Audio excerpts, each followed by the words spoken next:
Hello, my fellow Westorians. A simple pair of sentences from young Griff in the Lost Lord chapter will help get us started today. Flowers is a bastard name. You're from the Reach. And that explains it. We'd like to thank you for coming today. We appreciate... just kidding. He's speaking of Sir Franklin Flowers, who has a profile in this episode. But the entire Aegon/Young Griff plot is directly and or thematically related to the Blackfyre stories, which is a story about bastards. And the central supporters of the Blackfyre cause was the Reach. Even though Daemon Blackfyre himself was not from the Reach, a lot of his key supporters were, such as Fireball. And though Jon Snow is not a Flowers, bastardy is a central aspect for the plot of one of the most important characters. I mean, Jon is one of the most important characters.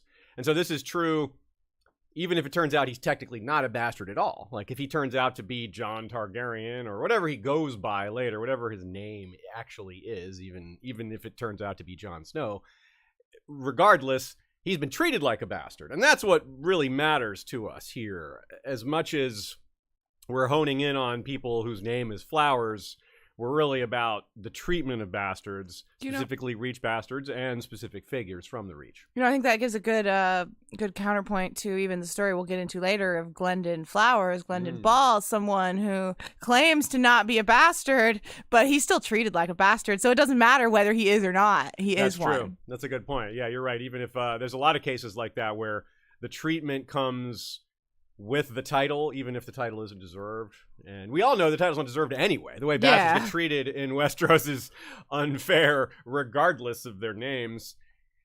One thing interesting, too, here, it's a large subject. I mean, given the sheer number of characters whose parents were unmarried, and given how ancient the stigma of bastardy has been around, it started a long time ago. As the story expands, we can see that bastards are given different names. So you start with Jon Snow, you see his treatment right away. I mean, it's prominent right away, how Jon gets treated and how he's separated from the rest of the family. I mean, right away, in the Bran's first chapter, literally, he's like, I'm not a Stark. You know, the direwolves are meant, and then the stuff with Catelyn. It just, right away, you see what I'm saying. Even though North and South are different, culturally speaking, the treatment of bastards is not that different. They're treated roughly north or south, right? So it's also a personal subject because, I mean, seeing children in the same family treated inequitably, it's a form of unfair treatment that you can feel personally, because it doesn't matter whether this is fiction or nonfiction. It's upsetting to see a child mistreated by an adult in any setting. And this is also something we see right away. Though it's not necessarily clear why it matters so much until later. But right away, we see Catelyn being cruel to Jon Snow after Bran's fall. And while I'm one of those who criticize her for that, she certainly didn't create the rules. It's not her fault that the rules, that the laws, that the culture is so against bastards in the first place. And the reason they are is because they can claim titles. Her son's titles. Now, to be fair, of course, Jon didn't create those rules either. He's even less responsible for them than Catelyn is, but they apply to him all the same. She's not blaming him so much as the system and taking it out on him a little bit. And that gets to the heart of the matter, or the heart tree of the matter. Despite very different gods presiding over weddings and vows in the north versus the south, inheritance laws are pretty much the same, if not identical, north and south. Which gets to the heart of the matter for Catelyn. As she expressed to Robb via the example of Daemon Blackfyre, you might be able to trust Jon. Fair point. He pushes back when she says, can you trust Jon? He's like, of course I can trust Jon. But she says, can your children trust his children? And what about their grandchildren? Now, Robb can't argue with that. That's a hard time. He can't really dismiss that one out of hand because, for one thing, it takes the blame off of Jon and blames the system, which we just did. And that's the correct position, at least a correct position, in my opinion. And from where we're sitting, it's pretty easy to criticize Westerosi inheritance laws, too, which is the root of all this as well. And because this topic is so large, well, we're dividing it, as we often do, by region, with the most populous of the kingdoms. And we'll stay mostly character-focused, also as we so often do. Twist, though, as part of delving into characters who bear the surname Flowers, We will also be examining characters who were never explicitly called flowers, but were very likely or clearly bastards born in the Reach with one or more parents from the Reach. Though they are not examples from the Reach, we need to look no further than, say, Joffrey, Myrcella, and Tommen, who are children that are clearly bastards, yet don't actually have a bastard name. No one actually calls them, Myrcella Hill or Tommen Hill, which would be the right bastard name for them. But it's not as if we don't have examples from the Reach, too. In fact, let's start here with a veritable bombshell of example. Bastardy bombshell, targeted at those prideful nobles of the Reach in a manner very unique to them. It's almost funny when you pinpoint the nature of their origin, given just how proud they are of their birth. Remember Olenna telling Sansa how, the Florents have a better claim to Highgarden than we do, and she's saying we, even though she's married into the Tyrells, she's a Redwyne by birth. Anyway, they all trace their ancestry to Garth Greenhand, right? We all know that by this point. They clamor and squabble over who's the closest related to Garth Greenhand, even though this is thousands of years in the past, indeterminate. It would never be possible to determine this. But keep in mind, Garth had dozens, if not hundreds, of children with dozens, if not hundreds of women. How many of those women was he married to? One? A few? And did they accept polygamous marriage? I mean, all the famous houses of the Reach were founded by bastards. So they're all bastard houses when you think about it. Like, they all had to start that way. They don't want us reminding them of that. Don't let them hear me say that. But that's how they all started, right? Pretty much. I mean, there may be one or two exceptions, but so in a sense, they're all bastards. Which, we like to deconstruct the idea of bastardy in the first place because it is a little silly.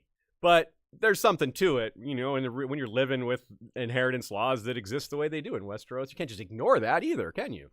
So we won't be just spending all our time delving into ancient questions of parentage, although that is fun to talk about the old stuff. We'll mostly be looking at more recent characters because that's what we have more on. But we'll also be looking forward because several of the bastards under the microscope today are still alive and kicking, and we're still picking these flowers today. All that and more on this episode of History of Westeros podcast. Hello and welcome, my friends. You may notice we have no Sean today. I'm not wearing headphones. There's no other screen next to me. Ashay is here, of course. Couldn't do this without her. But Sean's off this week, so we'll take the bastard squad on without him. But we had a lot of help from Nina. She was particularly helpful because she knows sigils so well, way better than I do. And one of the things we do with sigils here is think about how bastards often reverse the colors of their native house to show their bastard status. For example, the example we gave already of the Blackfires is a famous one. They just reversed the Targaryen colors. Instead of a red dragon on black, they got a black dragon on red. And so we looked around for other houses in the Reach and tried to imagine what an inverted sigil of theirs would look like. And that helps us in a few places maybe guess, or at least narrow down, where some of these characters came from. Because a couple of them, they have the Flower surname. We don't actually know which house they're from. But their colors might give us a clue. There's other techniques we use to figure out a few of these, but most of them we just know. So shout out to Nina and goodqueenalisan.com. That's her blog, goodqueenally.com. Or goodqueenally.tumblr.com, rather. And her latest post actually comes to us from our friend Stephen Atwell. He was asked about Henry VIII, a painting, the family of King Henry VIII, and why does it have Jane Seymour rather than Catherine Parr in it? And he deferred the question to Nina because she's so knowledgeable about that. So if that interests you, then check out goodqueenally.tumblr.com for the full answer on that. All right. This episode was voted on by patrons. They chose Bastard Squad over 4 other topics. I expanded it to 5 topics this time. That's right. Next week is Trial by Theory, which you might say, wait, didn't we do that already? No, we didn't. We had to postpone it. I got a little sick. So the good news on that is y'all have time to send in more theories if you want to. Yeah, and that episode will be a giveaway episode where we're going to give away some shirts and whatnot. History of Westeros shirts, not just random shirts. To some people who submitted theories whether you submit them live via Patreon or email or wherever, I have a big document and I'm going to randomize it. So anyone is in the running, even if we don't actually list off your theory in the episode. So get those in. And the week after that, we have a great guest. That's right. The week after that, we have a great guest, as Ashaya said. That's kind of hard to say. Oh. We have Dr. Kavita coming back. Yay, we do. Yeah. Well, the topics will be voted on by y'all on Patreon. So when you vote, keep in mind that it'll have Dr. Kavita on for that one. That's right. We already took a vote for March 12th. We're going to bump that one to March 19th. So that'll be a battle episode. Looks like it's going to be the Battle of the Trident. I believe the votes resulted in that one. I'll have to double check, but it was winning by a lot. And on March 26th, we're going to have Nina back as a guest to talk about Baelor the Blessed. So we'll do another Targaryen king. We talked about Baelor a bit with the Aemon topics recently. So lots to come. Let's get to this one, though.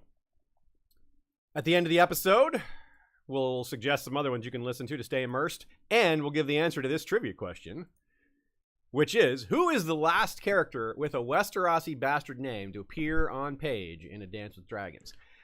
Are you counting the appendices? I'm not counting the appendices. Okay. I'm counting it has to be a chapter, and I'm not counting someone who is a bastard but doesn't have a bastard name. For example, Varys is in the Kevin epilogue, and he might be a bastard, but I'm not counting him. No one calls him Varys Waters or Varys Blackfire or whatever you might want to call him. And I'm not counting Tommen, who's also in that chapter, because he's Tommen Baratheon, even though we know he's a bastard. I'm talking about someone who actually has one of those surnames. Who's the last one to appear? Yeah. Answer at the end. Your feedback could be particularly valuable to this episode, so send us your questions and comments if you're here live, because there are quite a few individuals who are bastards but don't have a surname, or some who have a nickname that serves to conceal their heritage and other such quirks. Not all bastards from the Reach are clearly and cleanly referred to as flowers. In other words, this reflects the nature of a system that is both ancient and inconsistent, because it's not like there's some office of bastardy to keep track of all these things realm-wide, although in certain real-world societies, they did kind of keep track of that. There were laws about it. Westeros is actually less strict than the real world, so that's a little depressing to hear that medieval bastards were probably treated worse in a lot of ways. But that's a topic for another day. We're going to talk about real-world bastards some other time, because this particular topic, well, Reach bastards alone is so large just in Westeros. And of course, one more point on that, in terms of concealing bastardy, lots of families conceal their bastards, or the parentage of people at their household that are a bastard, but they claim aren't, like Littlefinger. In this case, of course, Littlefinger is doing the opposite and claiming a noble person is a bastard, rather than the other way around. But still, it makes for a good example, because that sort of thing happens. And at the end of this episode, we'll have another example kind of like that, and it's one of the fun ones. But they're all pretty fun, if I say so myself. We had to do some sort of arbitrary categorization within the category of Bastard Squad flowers. It's fun to do. It's mostly color-based here. We'll go with black flowers first. One of the reasons I framed the intro the way I did wasn't just because of the gotcha moment regarding Garth Greenhand, but because when researching this episode, I noticed that none of the people named Flowers who made it into the histories are pre-conquest figures. That's not even that long ago, right? That's only 300 years ago. It's clearly a matter of lack of records. Obviously, there were bastards in the Reach before Aegon's conquest. And while the name Flowers, while we're not sure when it became a tradition, it surely predates the conquest. After all, Brandon Snow was aside Torrhen Stark during the conquest, and unless Snow just predates Flowers by a long time, I kind of doubt that, though. What do you think? Yeah, Nina and I both agree with that. Consider the idea that other regional bastard names existed before the conquest. The examples given here are rivers, like Benedict Rivers, which was the King Benedict First Justman, or Adam Rivers, both kings of the Riverlands, so, good for them. And Hill, as in Addison Hill. So clearly there were bastard names in the Westerlands and in the Riverlands, so I think it just makes sense that there would be in the Reach. Good point. Yeah, it does make sense, and I like the idea, too, of the other regional bastard names. For example, there's already groups of that. For example, I have a hard time believing that all bastards in the Iron Islands are called Pike, and have always been that way. Like, Pike hasn't been the dominant president. Like, Pike wasn't even the dominant center of the islands 1,000 years ago. So why would it be the center of bastard names? Or you know what I think the bastard name for the whores were? What? Can you I'm gonna make you say it. Slut. Nice. That's a good one. And for example, there's even examples of that now.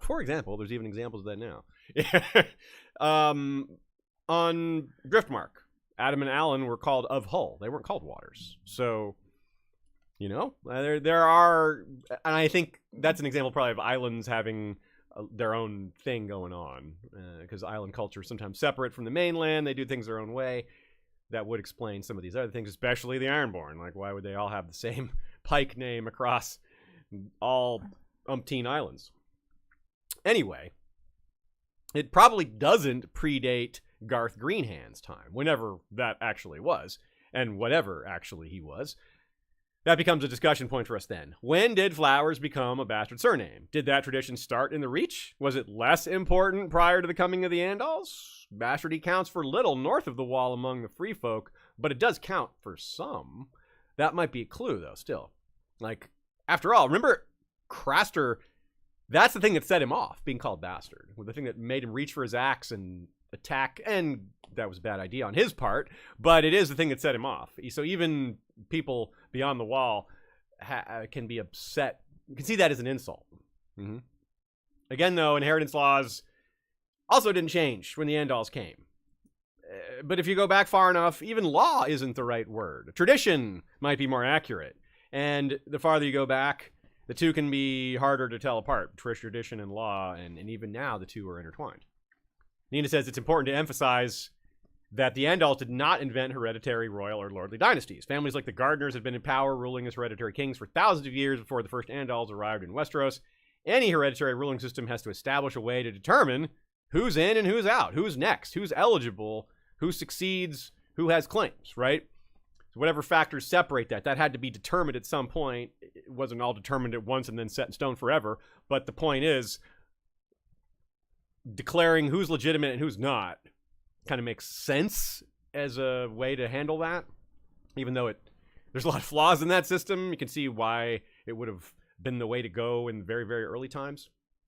Now, to be fair, some families actually do accept their bastards. They treat them pretty well, just as some do not, or maybe more do not. There's an endless variety of scenarios and possibilities, just as there are an endless variety of types of flowers. Makes them kind of a well-placed metaphor in terms of their name. When their families do reject them, or even when they don't, they often join organizations. Frequently, these are like the life commitment variety type organizations. If your own family won't have you, well, you join another family. Someone like an organization that treats you like family, or that has aspects to it that are familial, or at least something that you can count on. You take an oath to join the King's Guard, the Night's Watch, Maesterhood, Septas, Septons, Silent Sisters, or just by joining a cause that puts you in a true Game of Thrones type situation, win or die, like committing to one side of a civil war, especially a particular leader, especially if you're prominent, especially if everyone's going to know. You're not going to be like, who did you fight for in that war? No, everyone's going to know who you fought for if you're a prominent warrior.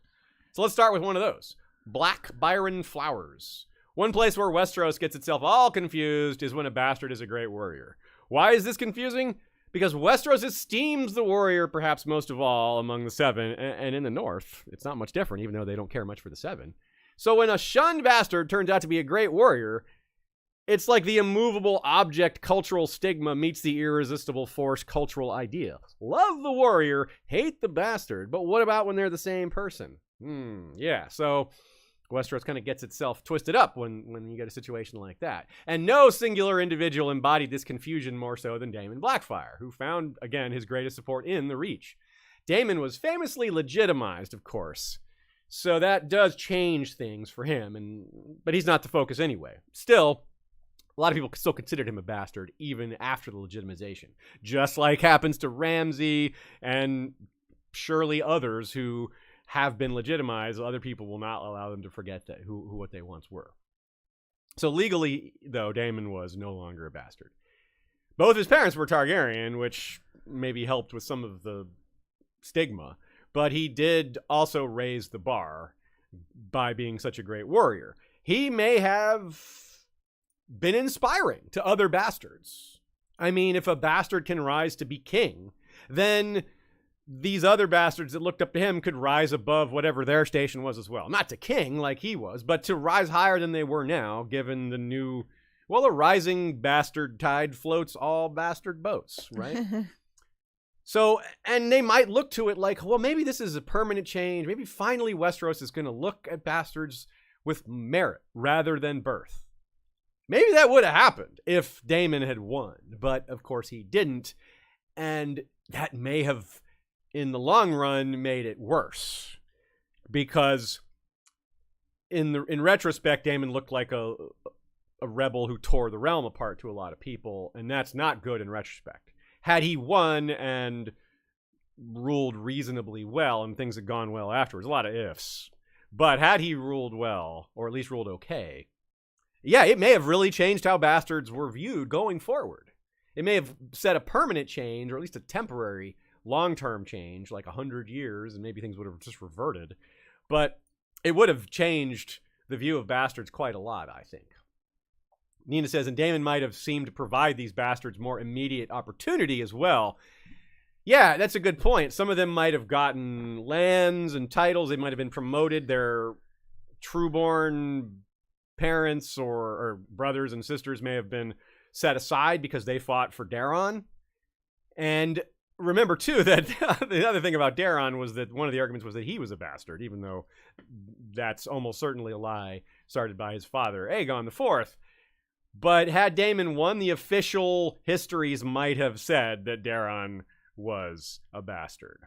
And that, which might have, in turn, not done such great things for the future of bastards in Westeros as well. Like, you're promoting one bastard, but throwing another one under the bus in the same, maybe that just breaks things even.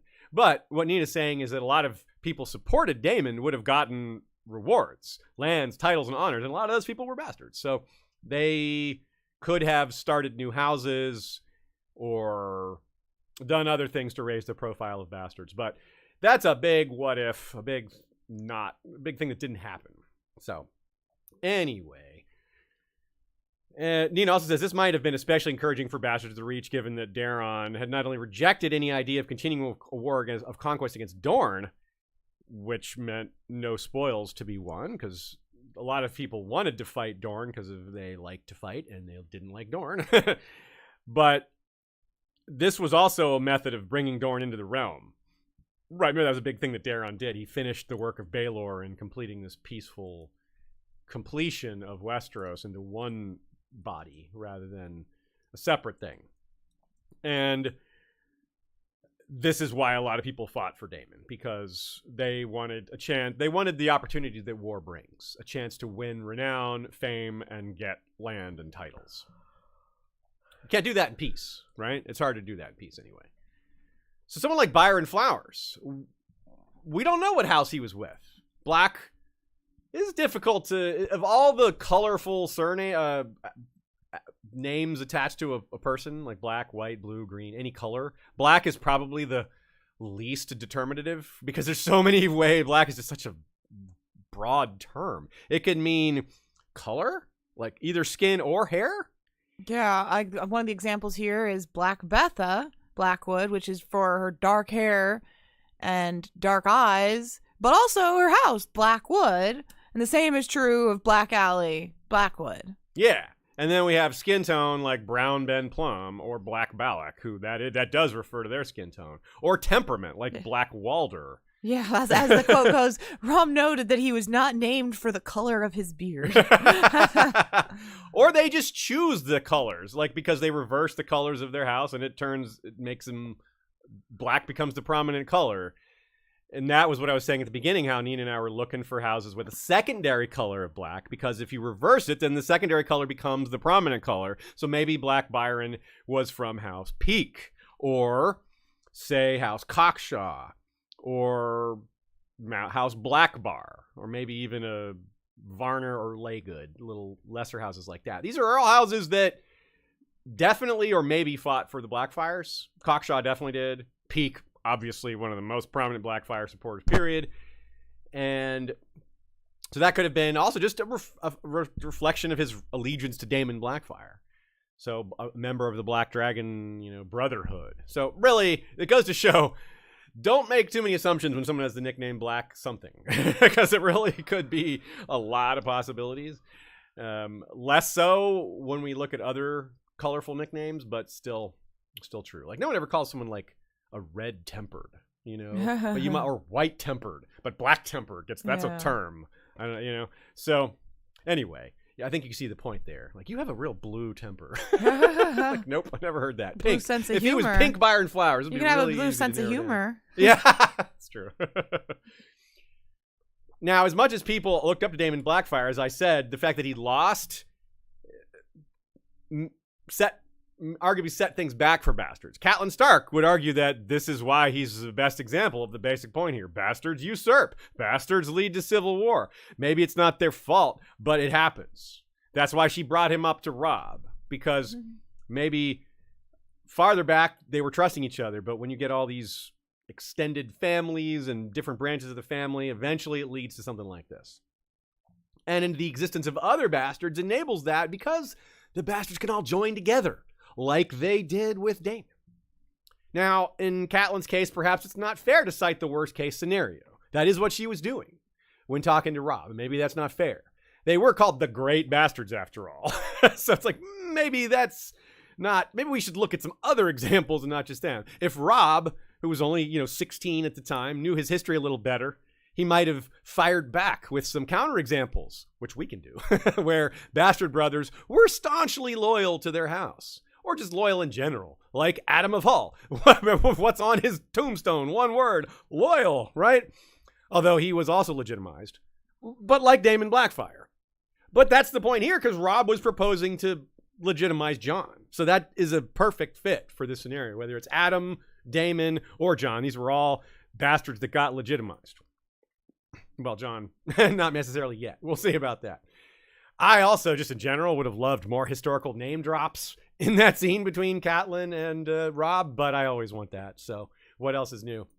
Now, Daemon, of course, died on the Redgrass Field. What about Black Byron? Did he? Here's a quote. It would suit Lord Bloodraven if their names were all forgotten, so he has forbidden us to sing of them. But I remember Robb Rain, Gareth the Grey, Ser Aubrey Ambrose, Lord Gorman Peak, Black Byron Flowers, Red Tusk, Fireball, Bittersteel. I ask you, has there ever been such a noble company, such a roll of heroes? Well, first of all, I question calling Gorman Peak and Bittersteel noble, but maybe heroic. I mean, they were definitely brave men, but I don't know about heroes, but brave. So yeah, so Sir Eustace is very biased. But Fireball was killed before the battle. Bittersteel was not. Bittersteel didn't die during the battle at all. So that proves that he's not only speaking of the fallen.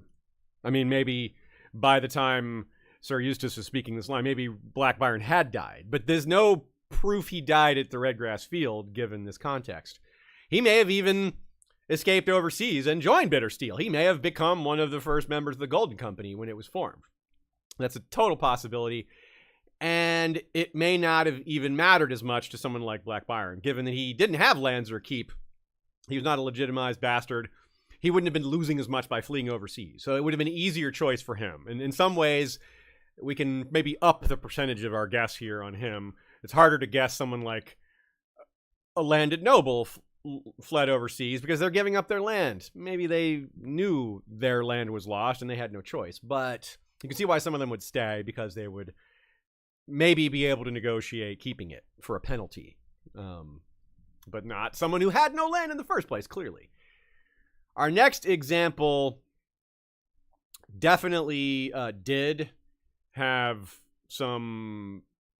definitely didn't join the Golden Company, rather, minus the when it was formed bit. This person is still alive, and thus has an impact on the story that we can only call TBD, to be determined, which argues that he's among the most worthy of our focus. That is Franklin Flowers. Quote, At the gate, Halden said something to the sergeant of guards, and a runner was sent off to find a captain. When he turned up, he was just as ugly as the last time Griff laid eyes on him. A big-bellied, shambling hulk of a man. The sellsword had a seamed face crisscrossed with old scars. His right ear looked as if a dog had chewed on it, and his left was missing.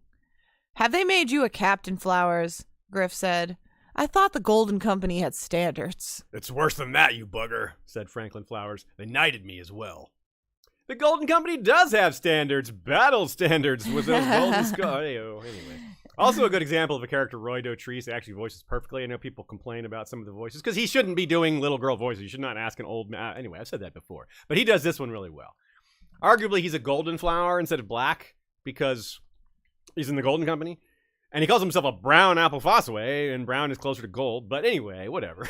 His mother was a washerwoman at Cider Hall. She was raped by a son of Lord Fossaway. But between that and his arrival at the Golden Company, we know nothing. He fled to the Golden Company, joined it. We don't know why he left. Maybe he did something to upset them. He already didn't like them because of what was done to his mother. But he lived there while he was young. It's not clear. It's not clear when he left, whether there was some reason he had to leave in a hurry, like, say, Duck. But it's not hard to guess that he was treated poorly. He's also ugly, as we pointed out here, which doesn't help. And he's good at fighting. So that would, Nina says this is a reminder of the deeply classist nature of the Westerosi social political existence. Franklin Flowers exists because a Fossaway aristocrat saw his mother as easy prey because she was living on his estate and because she isn't going to find justice on an estate ruled by the family who's the perpetrator of this crime. It's a very unjust system, obviously, and of course Franklin can see that. He comes from this. He can see the injustice. It's pretty easy for him to look on the Fossaways with violence, right? It's hard to, tell a man in that spot, no, you shouldn't hate them. They're just living under... No, of course not. His mother was probably further mistreated. This probably wasn't the only time she was mistreated. It probably wasn't a one-and-done sort of thing. And even if it was, the one was horrible and life-altering. So, yeah. And that's why he has this memorable line about when they're debating whether we go east, whether we go west, whether we invade Westeros now. This is his bottom line, quote, "So long as I can kill some Fossaways, I'm for it." So he might even be more dangerous than this. This guy seems a bit, we're meant to think he's a bit of a brute. He's a little more sneaky than that, I think. But picture what happens when they take Griffin's Roost. Connington sees the ravens flying out the Maester's tower, and they keep shooting them down, right? And then he's like, "No more birds." He tells that to Flowers. Now, he doesn't say kill the Maester, but that's what happens. He throws the Maester out the window. That wasn't necessary. Just take the Maester hostage or captive, right? So, I don't know about this guy, but he's interesting. I suspect he's younger than Connington because he's talented enough to have risen to captain, but hadn't even been knighted when Jon left 12 years prior. So my guess is he was kind of a noob and quickly made a name for himself because he's good at fighting and good with people. We see that he's good with people. We see the way he talks with people, and, well, you got to have some leadership skills to rise to captain. That's not a fighting-only talent. You have to be able to lead people. And we don't know how many captains there are in the company, but we're pretty sure it's the highest rank other than Captain General. So because it kind of implies that it's like chief executive. You have the chief executive and the other executives. Well, he's Captain General. There's a bunch of captains and then the top captain. So I think captain is, there's like a bunch of second in commands there. He's the one who introduces Connington and Aegon to the rest of the officers, which implies perhaps he has even higher standing amongst the other captains. And then he's the one that introduces Aegon to, quote, the lads, which is he just introduces him to important people around the company, like the cooks and just people he should know, which means he's getting in with him. He's getting close to, he's befriending Aegon. This is a smooth move on his part. The guy that they're going to make into a king. Well, Franklin Flowers right at his side, his buddy, I think that's what he's doing. He's befriending the kid that's rising high. Smart, right? And he's the one that leads the ram against Griffin's Roost. So he's out there kind of in the front, obviously not afraid. It takes charge whenever Harry Strickland's not around, although Jon is giving orders when they're at Griffin's Roost. He is Lord Connington, after all. Nina says, guess that Franklin's pretty skilled as a warrior and commander. His many arm rings, he's a lord's ransom in arm rings. this is a fighting existence. I mean, they fight to live. They take contracts that involve extreme violence. So his adult life has been all of this. 12 years of fighting in the most professional company in the world. That is not something you can easily despise. And given the merit-based system that they operate in and the type of merit you have to rise, being a good leader, being a good fighter, then yeah, this guy's pretty important. Flowers wants to kill Fossaways, but what about the end goal? I don't suppose he's just going to be done once he's killed some Fossaways. Cider Hall itself, probably. He probably wants to be the Lord of Cider Hall. That would be a great way to take back and take control over the system of justice that allowed his mother to be raped and no one to be punished for it. The ultimate payback. Certainly, if he kills enough Fossaways, it's kind of his by default. But there are a lot of Fossaways out there. The apples... Well, there's lots of apples. Maybe they're all close together, though, because the apple doesn't fall far from the Oh, shoot. Yeah, but Aegon, yeah, if we get so far, Aegon would just grant it to him as a siege. Like, I'm Aegon the Sixth. I've taken the Iron Throne. I reward my followers. It's pretty straightforward, the reward he would give to Franklin Flowers, the seat of his house. It's very straightforward, right? Now, but there would also be a need to fight the existing Reach Lords that are not with Aegon the Sixth. He can't just march into King's Landing, take the throne, and the Reach bends its knee. No. Maybe that'll pacify the Crown lands, or at least some of them. But the Reach will still be like, no, we're not bending the knee to you. We've already thrown our lot in with, well, depending on which faction we're talking about. But Randall Tarley is an example Nina gives here. That's one that... I was about to say too, yeah. That is not he won't fight for Aegon. So... Or rather, he might fight for Aegon. He will. I was sorry, like, I guess I said that exactly backwards. We definitely think he will fight for Aegon. He will flip. Yeah, he's a good candidate to flip. Maybe Rowan as well and some others. Yeah. But I do wonder, like Randall Tarley, for example, what his Like, let's say Aegon's like, okay, I'm here, I'm taking over, and I have this guy I want to put in charge of Cider Hall. If Randall will be like, okay, I gotta swallow my tongue and like follow my king, or if he'll be like, this is a bastard and a brute and a not fit to be if he would bristle. He has to be legitimized. He would be legitimized. That's true too. That might help him swallow it. Like, okay, officially he's not a bastard. And he might still hate that, but he's like, okay, well, he could get around that. that might be a small enough pill to swallow. Anyway, so there's also another angle to look at this. What if Franklin Flowers himself turns traitor on his own people? Not super likely, but given his proximity to Aegon, someone could bribe him to take out his young charge in exchange for the thing he wants, which is Cider Hall. Now, the thing is, the guy that would be making an offer like that is like a Varys, and Varys is the one on this side. So Varys won't be making Franklin Flowers that offer. In fact, he might sniff that out if someone else does it. So I think this is a pretty remote chance, but we always have to be complete with our thinking, and we can't assume Franklin Flowers will stay loyal. And I think if he does turn, this would be the kind of thing he would do. It's funny too. Aegon wants to lead. That's where we leave things off, right? He wants to lead the taking of Storm's End. Who's going to be right by his side? Probably Franklin Flowers. If I was Franklin Flowers doing the things I'm doing, I would want to be at Aegon's side as often as possible because he's got goals. He wants Aegon to fulfill his ambitions. Yeah. You know what's kind of funny? It's confusing. The Lord of Skyreach is Franklin Fowler. So Franklin Flowers, Franklin Fowler. Yeah. And I mentioned Duck briefly. Sir Franklin's story may remind you of him a bit because, again, Duck is really trusted by Prince Aegon too. So these two characters may interact a bit. Duck being one of Aegon's Kingsguard, Franklin Flowers being setting himself up to be Aegon's right-hand man or a important operative of his, then those two will be together. Now, Raleigh's not a bastard. He was born at Bitterbridge. At least it's not as far as we know he wasn't. And Bitterbridge is where our next profile originates. First, though, Ethan S. sends a super chat and says, with Baby Monster as an example, how much you think we're meant to consider the others as the archetypical bastards who Westerosi misunderstand?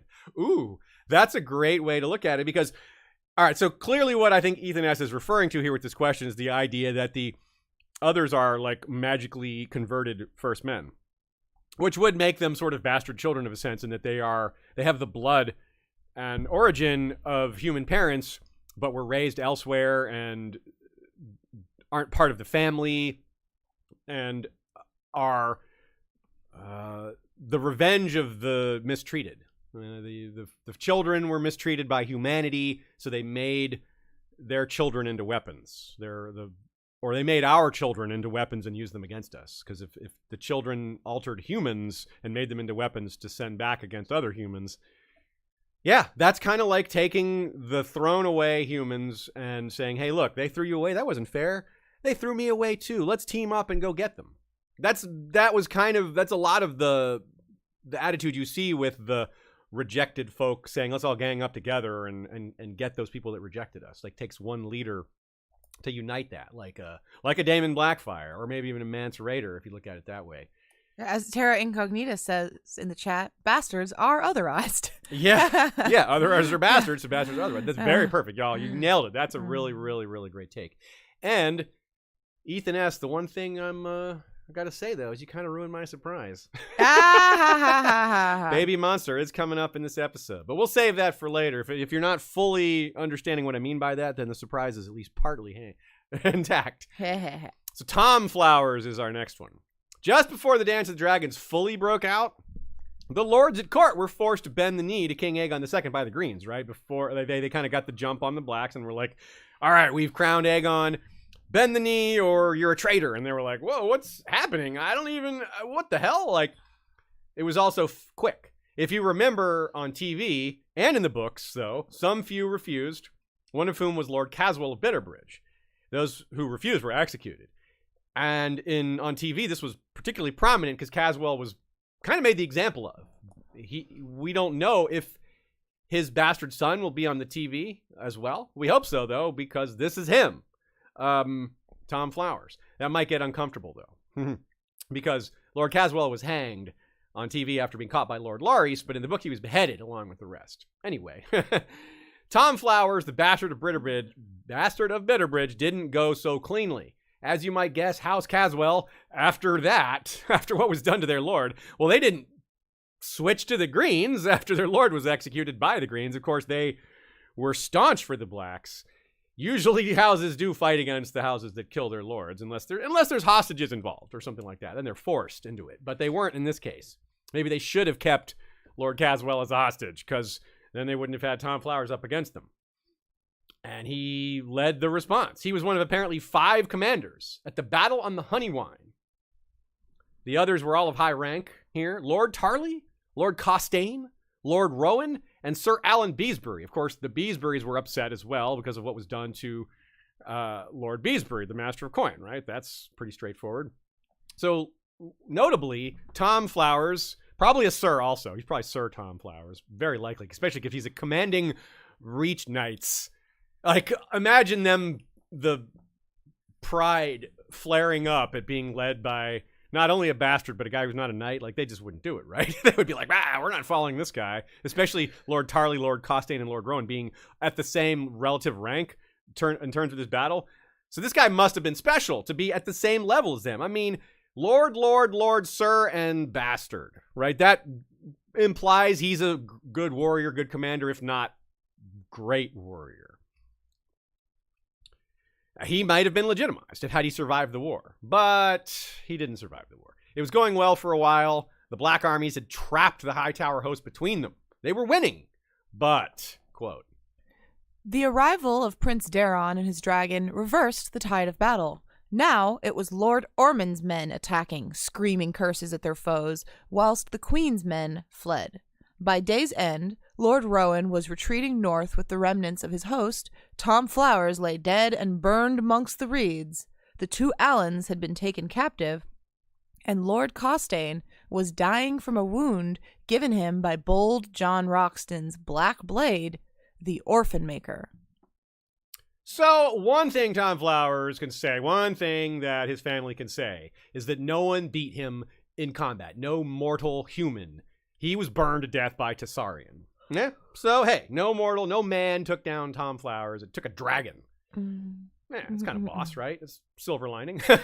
Even Prince Daeron admitted this much when Lord Hightower heaped praise on him afterwards, saying, quote, my lord is kind to say so, but the victory belongs to Tessarion. I'd say Tom Flowers would agree if he had the mouth to speak. So he's a good example. Sorry? I was just laughing. Oh, my bad. You had the Tom mouth Flowers just- might be a good example of a bastard who raises the esteem of other bastards then. Because, like I said, he'd be remembered well for this, for his bravery in battle, for rising to be a co-commander with lords who were amongst the best of their era. So, well, I think that helps. His story might be better known than one would think in that region, in the southern portion of the Reach. Nina says it may also be a very local sort of fame, or one most prized among members of the Caswell family. Compare, say, Melissa Blackwood, who has a statue honoring her in the Raventree Godswood, but is only vaguely known about by, say, Jaime. Maybe because she's not a warrior, and Jaime's upbringing he was obsessed with studying stories of war and stuff like that. Tom Flowers might be a regional hero for the Caswells and people of Bitterbridge, but that doesn't mean people in King's Landing or the North would have heard of him. Bitterbridge is a well-trafficked location, so it is possible that the story has spread over the years. House Caswell has participated in many of the famous civil wars in Westerosi history because of its being so well-trafficked and somewhat central in the Reach. The scene where Catelyn witnesses Brienne defeat the Knight of Flowers, not to be confused with a Flowers of bastard name, to win a spot in the Rainbow Guard. That was at Bitterbridge.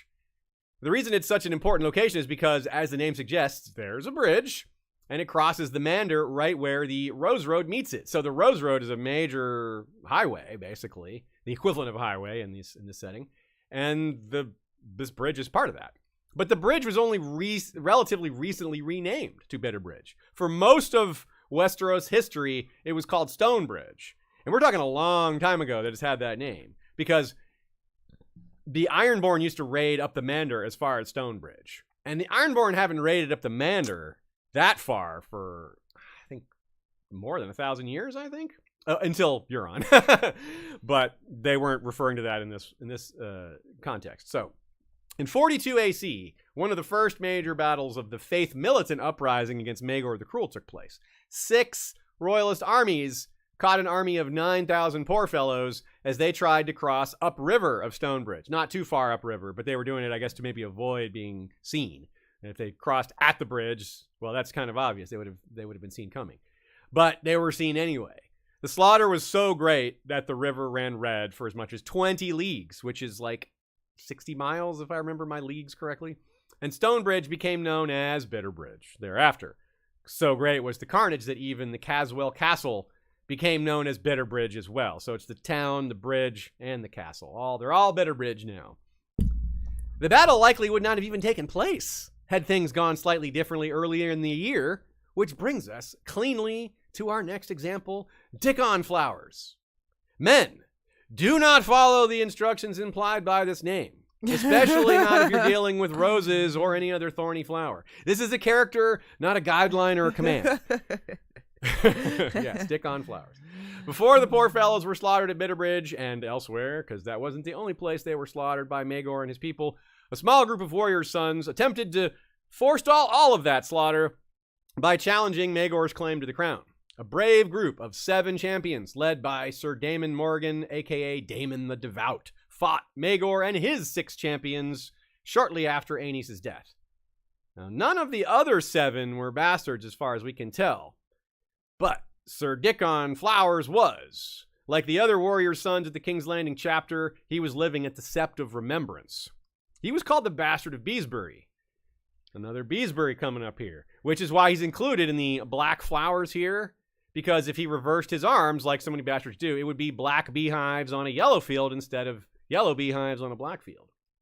Now, we don't know much about his background, because just because he was a second or third son, actually, he may have been, he was a bastard, so he couldn't have inherited normally, but he may have been the eldest. It's entirely possible. The only thing we can be too sure about is that he was pious, because he joined the warrior sons. And maybe he was unwelcome at Honeyholt. Maybe he did them proud by going off to do this, like Jon Snow volunteering to join the Watch, something like that. He took care of an internal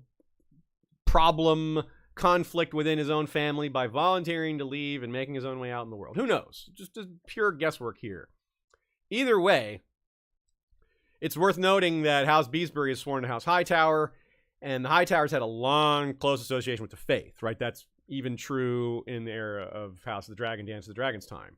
and true afterwards as well. Of course, the Citadel is right there next to the High Tower. They have super long influence, mostly a one-way influence. The High Tower is influencing the Citadel, less so the other way around. But either way, I'm sorry, the Citadel. I said the Citadel. I meant to say the High Septon and the Great Septon, all that stuff, all the faith, but also the Citadel. And so that is probably maybe part of this. The 2 degrees of separation here. You have the High Towers being so closely associated with the faith, and some of their direct vassals would also, in turn, be directly associated with the faith. There's power in the faith. There's power in that organization, and it's a big part of the cultural center of Westeros is the worship of the Seven. So it's not hard to see why this guy was under this umbrella. But he's clearly a great warrior, too. Being able to rise this high, you wonder, especially in that era, how were bastards treated by organizations like this? A lot of the Seven worship sort of backs the nobility. Like, it's designed, sort of geared, like a lot of religions are, sort of geared towards protecting people in power. Or religion, like, to be clear, a lot of times religions are altered to affect people in power. They maybe organically evolve some way and then get changed by people in power to more benefit them. That's pretty standard, right? Now, in this case, we don't know how they viewed bastards. Clearly, they allowed him to rise to this position, but this isn't a position of authority. It's a position of respect. There is a difference. You can have both, but this guy's a warrior. He's not telling people what to do. He's not giving commands. It's not the same as a Tom Flowers leading an army. This is just a champion. He's maybe someone that's idol to, or not, idol's the wrong term, but someone to look up to, an example to other warrior sons. Because he was one of the 7 chosen to fight Maegor, the most important trial by 7 in history to that point, quite possibly. Especially given what Maegor went on to do and the effects of their loss. If they had beaten him, they would have averted all of the horrible things Maegor did. If they went up to heaven afterwards and looked down, they would have been weeping over what Maegor did next. All the various different things he did next, which were horrible. Like burning the Sept of Remembrance, where they all lived and all of their 700 brothers killed there. If they had just beaten him, that wouldn't have happened. So, a pious guy who's worked so hard to be one of the best fighters in this martial organization, he would have been just praying and hoping and giving everything he had to win that battle. But their best was not good enough, and it was close. Remember, only Maegor almost died also, even though he was the last one. He wasn't even standing. I would say the last man standing, but he wasn't even standing. So, dang. Yeah, so they would have prevented that and Bitterbridge and all that other stuff, but unfortunately, Maegor was Maegor. Next up, we have Black Shield. This is a good example of one that isn't called Flowers, but he very clearly must have been. Barristan the Bold recalls a tourney where he defeated a mystery knight called Black Shield, who turned out to be the Bastard of Uplands. This would have been in the time frame of 278 to 281, so when Barristan was already in his 40s. Now, again, we don't know anything about this knight. We don't even have his full name. We just know that, well, the tourney was in Old Town, and Uplands is the seat of House Mullendor, which is right next to Old Town, due east, and the Mullendors are vassals of the High Towers. So the Bastard of Uplands is very clearly a Flowers. And we don't know why he was competing as a mystery knight, whether he was just trying to conceal his identity for maybe he was a criminal and wanted to hide who he was. Maybe he was competing on behalf of some woman like Aemon the Dragon Knight did, or there's a lot of possibilities. As Bran would say, he would nod sagely and say, yes, mystery knights, it's a very sophisticated topic. So if you use the Mullendor colors and reverse them, you've got black on orange, because their sigil is orange and black butterflies on a white field. So reversing that, you would either have orange butterflies with black wings, which is the bigger part of them. The butterfly body is much smaller than the wings. Or if you turn the white field and reverse that, you have black. Maybe all black, which would give you a black shield. Well, there you go. It's a perfect example of all these concepts about figuring out who a character is, even without having an explicit name for them. Nina adds to this, one aspect of Reach bastardy which Blackshield might embody is the ability for these men to use the prominence provided by such public displays of knighthood in order to form careers for themselves. With the Reach being the heart of chivalry, or at least the outward performance of chivalry, in Westeros, it naturally fosters the staging of tourneys, and tourneys are a very good opportunity for able-bodied Westerosi males to make a name for themselves they might not otherwise have by birth or inheritance. If a knight is particularly good with a lance or able in the melee, he has a chance to become famous and or wealthy, even though he might have been born a bastard. So, sort of what Nina's saying here is if he's a mystery knight. You don't know who he is. You don't assume he's a bastard. You don't assume much of it all other than he's a knight. But if you know they're a bastard right away, people already might be rooting against them. They might already be looking down on them. But if you don't know, then, well, it's a mystery. Then afterwards, you're like, oh, they're a bastard. Okay, well, then you've already formed this opinion of them as a great warrior without the bias of bastardy attached to them. So this may have been a clever way for Blackshield to advance his reputation while setting the bias aside temporarily. Because he can't be a mystery knight at all times, obviously. But still, it's pretty clever. But that's just one guess. We don't know that Blackshield did that, but someone could have. This idea is out there. It does exist. It's a way to dodge your own stigma, at least temporarily. Set it aside during an event. It's kind of clever. We'll come back to black flowers in the form of flowers in the Night's Watch. But it's time for a different color now. White flowers. Again, we'll reverse the color. Black and white are often mirror colors or reverse. So in keeping with bastards reversing the colors of their sigils, we'll go from black cloaks and shields to white. Kingsguard, of course. Kingsguard in white. That is the most obvious example that we have. This guy's nickname, Robert Flowers, was Red Robert Flowers. So already he's throwing us off. No, he's a red and white flower. That's right, yeah. He was not just in the Kingsguard. He was Lord Commander, in fact. The red... Well, I don't know why. The white's Lord Commander, Kingsguard. The red, who knows? Maybe he just had red hair. It's easier to narrow down with red than black because, like I said before, there's no red personality, or you can have red hair. I mean, you can have it for being a bloody man, a bloody person, like if you were, but that's unlikely with the Kingsguard. Exactly, like with how noble they really are. I kind of don't imagine that he was known for his bloodiness, but maybe. Yeah. But yeah, you could be known for that. And slurs aside, people don't have literally red skin. You may have red tone skin, but... And that hasn't really even been a thing in A Song of Ice and Fire, really, that particular skin. Like, I don't know that that's ever been a reference point when talking about other races. I don't think it has, yeah. It seems out of place to think that would be the case here. Now, so my guess is, I wouldn't guess that black something just means black hair, because there's too many other possibilities. But red... I would strongly guess that it's probably just hair color, but with the caveat that it might not be. Actually, they misinterpreted it this whole time. It was red, like he was very well read. He was a scholar of well-read Robert Flowers. Yeah, red Robert Flowers. Now, here are some examples of houses that might be read using the bastard colors, doing the reverse color guessing method. Tarly. Tarly is green with a red huntsman, so it could be red with a green huntsman. Weber. The red spider, right? The black spider on red or red spider on black. Red apple Fossaway in reverse, right? We've already had a brown apple Fossaway. Why not this? Nina says we shouldn't ignore the possibility that the red might have come from personality as well. That's a good point. Fireball for hot head and red hair. So Fireball had checked off two of the boxes.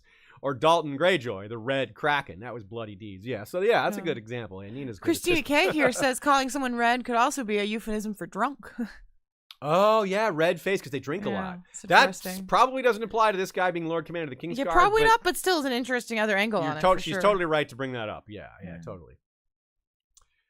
It would be interesting if Red Robert Flowers was Lord Commander of the Kingsguard at the time of the first Blackfire Rebellion during the Redgrass Field. Maybe the red in his nickname could come from allegiance to the Red Dragon as opposed to the black of Daemon Blackfire, which would contrast him if by chance Black Byron Flowers is black because of he fights for the Black Dragon. If it's based in heraldry, though, the nickname would have come before he joined the Kingsguard, probably, because of all the whiteout, the bleaching that comes from joining the Kingsguard. But personality, then, it might have come at any time. So, anyway, his name comes up, thanks to Jaime, who's giving Sir Loras a lesson in humility via historical Kingsguard of note. Addison Hill? The White Owl? Michael Mertens? Geoffrey Norcross? They called him Never Yield. Red Robert Flowers? What can you tell me of them? Flowers is a bastard name. So is Hill. Yet both men rose to command the Kingsguard. Their tales are in the book. Roland Darklin is in here too, the youngest man ever to serve in the Kingsguard, until me. He was given his cloak on a battlefield and died within an hour of donning it. Astute regular listeners will recognize Roland Darklin as the answer to a recent trivia question. Note how Loras jumps on the bastard names right away. It's hard not to catch the prejudice when looking at these characters, and the higher up a family is, the more likely that prejudice is going to exist. Because the loss of their land to a bastard claim would be more devastating to a family with amongst the most amount of wealth and land. But to Jaime's credit, Jaime Lannister, also from a big, wealthy, powerful family, he teaches Loras that clearly these were men of good character, arguably even stronger, because they had to rise higher. Loras and Jaime both had a fast lane to the Kingsguard, even though Tywin didn't want that. Still, they had a fast lane to the Kingsguard because of who their families are. No Lannister or Tyrell head start was available for Red Robert Flowers. Probably. Maybe he was of a highborn family, a particularly high prominence family, and they actually treated him well. It's possible. Although if Robert Flowers were himself a Tyrell, Jaime would have said so. So it's probably not that family he's from. Nina adds, the point to Loras is to say that there is more to Kingsguard than just its most famous and infamous stories. It's not just being a great warrior. That might be especially true if Red Robert Flowers, again, was Lord Commander during the first Blackfyre Rebellion.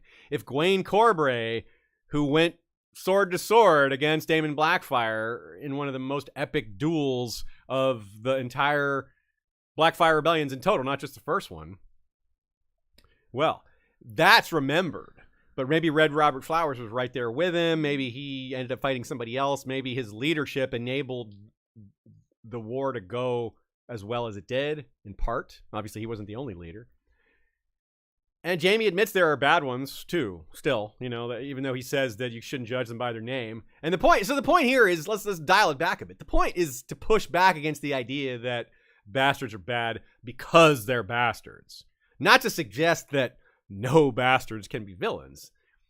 Like any de-otherized, dehumanized group, whether it's real world, minority, cultural group, anything like that, you shouldn't judge a group by its whole membership or by individuals, right? Certainly any members of good groups. There could be bad people, right? Just because bastards aren't all bad doesn't mean they're all good either. There's definitely some bad ones. Our next example is probably just that, a bastard and villainous Kingsguard. But first, I want to guess at when Red Robert Flowers existed. The reason Nina suggested the first Blackfyre Rebellion is because that is one of the best options for where we can place him. If he was just a regular Kingsguard, it would be almost impossible to figure out when he lived. But because he was Lord Commander, that narrows it down substantially. Because it can only be one Lord Commander at a time. So anytime we know the Lord Commander, Red Robert Flowers can't be it. So the most likely time, without going through all the details and why it could or couldn't be, is during the reigns of Aenys and Maegor. And then, as Nina says, just during the early Blackfyre and later Blackfyre Rebellion eras, where we don't necessarily know who the Lord Commander of the Kingsguard was. So those are possibilities for Red Robert Flowers. But now let's talk about our bastard villainous Kingsguard, Mervyn Flowers. Here's a nice lengthy quote to get us started on him. Bastard-born himself, Ser Mervyn was regarded by most a dutiful, if not especially heroic, member of the Kingsguard. Neither champion nor hero, but a seasoned soldier and a fair hand with a longsword, a loyal man who did as he was told. Not all men are as they seem, however, particularly in King's Landing. Those who knew Flowers best saw other sides of him. When not on duty, he was fond of wine, says Mushroom, who was known to have drunk with him. Though sworn to chastity, he seldom slept alone, save in his cell at White Sword Tower. Despite being somewhat ill-favored, he had a rough charm that washerwomen and serving girls responded to, and, when in his cups, would even boast of having bedded certain high-born ladies. Like many bastards, he was hot of blood and quick to anger, seeing slights where none had been intended. Okay, a lot we can get from that. A seasoned soldier in the year 135 pretty much guarantees he fought in the Dance of the Dragons, which ended only 4 years prior. As a bastard of House Peak, he would have clearly been with the Greens. He would have likely been in the host that almost lost to Tom Flowers and company. So he might have been on the edge of death before Tessarion saved the whole group he was with. Then he would have been at the slaughter of Bitterbridge and Tumbleton and Second Tumbleton, possibly standing nearby when Roddy the Ruin charged the High Tower position. He might have been really close to that. And he probably took part in the massacres of Tumbleton first and second, quite likely. So plenty of red flags, but even just being half-brother to Lord Unwin Peak is a huge red flag of its own, even though House Peak doesn't feature any red. So we went to Red Robert to red flags. Unwin forms the Caltrops with 12 other Reach Lords. Lord Peak just murders one of them during an argument, if you recall, and I wonder if one of the reasons he felt comfortable doing that was because Mervyn was standing there backing him up. It's really easy to throw your weight around and just murder people when you don't fear the consequences because you've got a big brute standing behind you ready to back your play. So all these red flags are not misplaced. Though he's another example of what appears to be bastardicial prejudice. I just made that word up. That's right. Bastardicial prejudice. That line about being quick to anger and seeing slights where none had been intended sounds like just a Maester Eddingen narrative, projecting common beliefs about bastards. Nina says, although Gildane later goes on to say that none of this suggested that Flowers was the sort of monster who could take a sleeping child from her bed and throw her to a grisly death. She thinks Fire and Blood has a distinctly pro-Unwin leaning at certain points, so it doesn't surprise her that Gildane would be unwilling to condemn Unwin's personal catspaw or potential catspaw and half-brother for the crime of killing Jaehaera or allowing her to be murdered by another. But I'm with Nina here. I think that plenty of this suggests that Flowers was the type of monster that could throw a sleeping child. Like, I don't agree with that conclusion at all from Gildane. And if he truly did sleep with some highborn ladies, that might come out in Fire and Blood too if he had bastards with them. If not, yeah. But one of those names was Cassandra Baratheon. He almost certainly did sleep with her. Well, he names her anyway. But she had no children. So no bastard came from that union. She was Aegon II's wife, and Aegon couldn't consummate. So this is kind of like a creepy, maybe like he was using her to, or using his Kingsguard to, yeah, you get the picture. We don't need to illuminate that picture fully there, do we? Actually, Nina corrects me. They didn't actually marry. Cassandra and Aegon were betrothed. They never technically married, but yeah, he wouldn't have been able to consummate it anyway. And it was a particularly bastardful Kingsguard. Yes, bastardicial is a word now, and so is bastardful, because there were a lot of bastards in this particular Kingsguard, and unfortunately, it did no favors to the cultural view of bastards, because these were not the good sort. So from Fire and Blood, quote, having elevated Ser Marston Waters to command of the Kingsguard, Lord Peak now prevailed upon him to confer white cloaks to two of his own kin, his nephew, Ser Amory Peak of Starpike, and his bastard brother, Ser Mervyn Flowers. Now, he went ham on this, Unwin did, appointing his kin to a huge number of offices. The Tyrells, the way they're slowly grabbing offices here and there at King's Landing, Unwin outdid them by a factor of 2 or 3. The Tyrells did this with some grace, some sneakiness. Unwin's just like, I'm appointing you here, just like openly, just he quickly peaked. Yeah, that's right. Now, of all these appointments, quote, his grace was especially unhappy with his Kingsguard. He neither liked nor trusted the 2 new men, and had not forgotten the presence of Ser Marston Waters at his mother's death. Yeah, and Ser Marston Waters just stood there, which Aegon will point out later during the resolution of the Secret Siege. Now, of course, the reason, like, if you've forgotten, the reason his grace can't do anything about this is because he's underage. He's below the age of 16, so he couldn't stop Unwin from any of this. Stories like this, that, like, I mean, I feel so bad for Aegon. Yeah. Mm-hmm. Like, the way they talk about his depression and, like, how he must have felt so lacking in agency and power despite I feel so bad for that kid. Unwin just like saw the age 16 coming and was like, well, I'm going to strip away as much power from this king as possible before that. Yeah. And he'll be able to hold on to it even after he comes of age.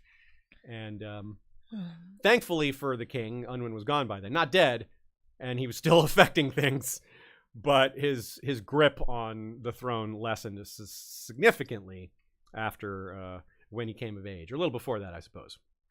So yeah, Aegon was particularly unhappy with his Kingsguard. Marston Waters, being Lord Commander, presided over his mother's death. He didn't like Mervyn Flowers. He didn't like Sir Amory Peake. And of course, the obvious influence of Unwin is overwhelming here. Picture how Alicent had Criston Cole at her side and how he helped her enforce her will. When two people clash about a decision, she would come out ahead a lot of times because Criston Cole's standing right there, and they know that if she doesn't get her way, Criston Cole might do something about it, right? That Cersei with Robert Strong on her side, very similar. They're not even going to test her because of this violent man at her side that has that reputation that will step up. And even I can't control him. Alicent doesn't say that, but that's implied, right? So think about that. Think about Unwin Peake, who is not subtle, who is not, oh, I don't know what he'll do. No, he'll just flat out say, get out of my way or my men will kill you. That's more like his style, I think. And so that's how Unwin, I really think that's how he carried himself around the Red Keep, just walking around with his muscle at his side in the form of Kingsguard knights loyal to him, not the royal family. Though, of course, one of his aims was to become part of the royal family. So those two things would have become blurred lines over time if he had gotten. And that meant murder. Because the young king already had a queen, though they were too young to produce children. And Lord Unwin seems to have intended that they never would. Queen Jaehaera went out the window and fell to her death. Pushed, jumped, we don't know, but, quote, Lord Peake could not have pushed the child from the window himself, to be sure, as he was elsewhere in the city when she died. But the Kingsguard posted at the Queen's door that night was Mervyn Flowers, his bastard brother. Could he, Could he have been the Hand's catspaw? It is more than possible, particularly in light of later events. So yeah, referring to that earlier quote, the sources in Fire and Blood say they admit Mervyn Flowers didn't seem like a good man, but they don't think he's capable of child murder. But again, I don't agree with that at all. Secondarily, it's easy to get a murderer past him, right, via the front door with Unwin's permission, or, well, this is the Red Keep we're talking about. With all the secret tunnels around, it's not a place you should just go blame the guy at the door. That's not exactly fair. I am highly suspicious, of course. I mean, he had all the reasons. This is the Red Keep we're talking about. Yeah, I mean, he had the motivation. Yeah, he did have the motivation. So I do blame him, but if this wasn't the Red Keep, we could be like 100%. With the Red, given it's the Red Keep, maybe we should say 99%. So another thing he cut off the ear of a young squire just for protecting his lord. Even all he did was draw his sword. He didn't swing it at anybody. He didn't cut anybody. He didn't hurt anybody. But Mervyn Flowers said, I'm going to teach him a lesson that you shouldn't bear steel against the Kingsguard. This was during this, a coup. So whoa. So when his role in the Secret Siege and the possible murder of Jaehaera and the plot to murder Lara Rogare, Viserys' wife, came to light, his own Lord Commander and fellow bastard Marston Waters came to confront him and arrest him, which is kind of like Marston being like, yeah, I was always with the good guys. We'll examine him another day, but quite likely he just flipped because he saw which way the tide was turning and was like, well, so you bad guy, Mervyn, and Mervyn's probably like, what? You and I were in this together. Mervyn made it look like he was going to surrender, but then he grabbed his dagger and stabbed Waters in the belly and then tried to get away, killing a few more innocents in the process, like some stable hands and things like that. He was caught, though, and overwhelmed and beaten to death while still wearing his white cloak. He probably would have run for Starpike, I guess, probably hoping Unwin would give him shelter, although Unwin would probably have had to ship him off to Essos to get him away. Kind of like that one Baratheon brother. So, yeah. That is the end of Mervyn Flowers. A man who was also overwhelmed and beaten, but not to death, is our next subject. Amanda Molyneux sends a super chat and says, can't stick around for the whole thing, but wanted to say hi and show some love for my favorite podcast. Happy Sunday. Yeah. Thanks, Amanda. Thanks, Amanda. The Manda. Next is a character that's very well covered, as there's more about him than a lot of the others. But we've already sort of well covered him, so we're not going to rehash too much, but we want to bring him into the fold here. He absolutely belongs. He's not in the Kingsguard, but in our headcanon, we think he will be when it's all said and done. This is Glendon Flowers. We cover him very thoroughly in the Mystery Night episodes, but he deserves a little extra focus here for a couple minutes. Again, he believes his father was Fireball, a.k.a. Quentin Ball. This is not super likely, but it is possible. His mother was named Penny Jenny, but she died when he and his sister were young.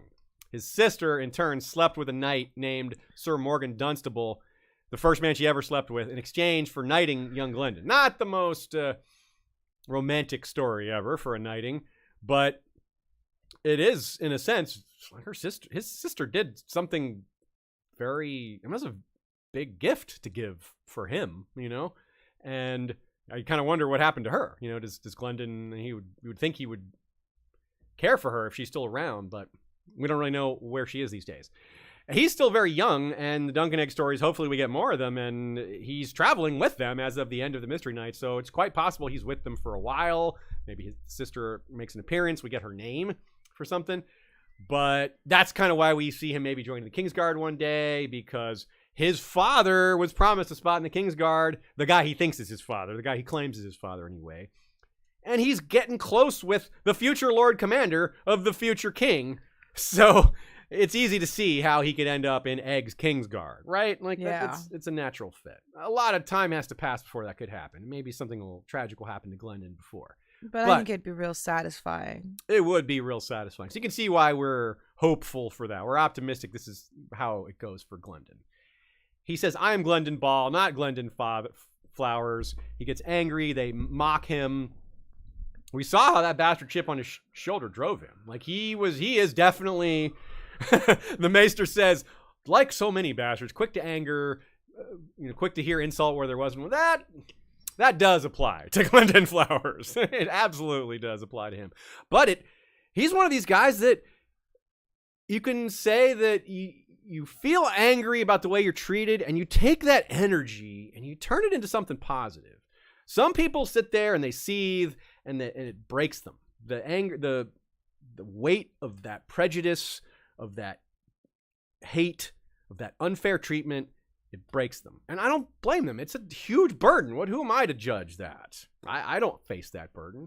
But some people, and this is something that a lot of us respect, for good reason, they take that prejudice and they channel the anger they feel over it into something productive.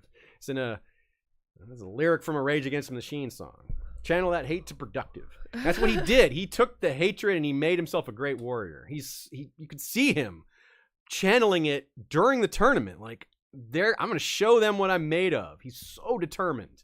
You can't get that kind of determination from other places. Like, the privileged upbringing doesn't bring that. You might still have a high level of motivation after a privileged upbringing, but it's not going to be because of this. It's not going to be that burning desire to prove you're more than people say you are. Because if you're born a Tyrell, you're already up there, right? So anyway, so the slights are intended often. Yes, sometimes slights aren't intended and he sees them, but sometimes they're absolutely intended, like being called the Knight of the Pussy Willows. Everyone laughed at him. Of course, they was on purpose. They were trying to mock him. The flowers I feel the most sorry for is definitely Phalia Flowers, but the one I like the most might be Sir Glendon, excuse me. He is knighted, whether or not he's a ball or not. He's definitely knighted. So may he join Egg's Kingsguard, GRRM, even though that may mean he dies at Summerhall or something awful like that. But hey, all men must die. The last we saw, he was headed north with Dunk and Egg. We're very confident they'll get to Winterfell. Not so sure they'll go all the way to the wall. They might, and we will today in this episode after our break here.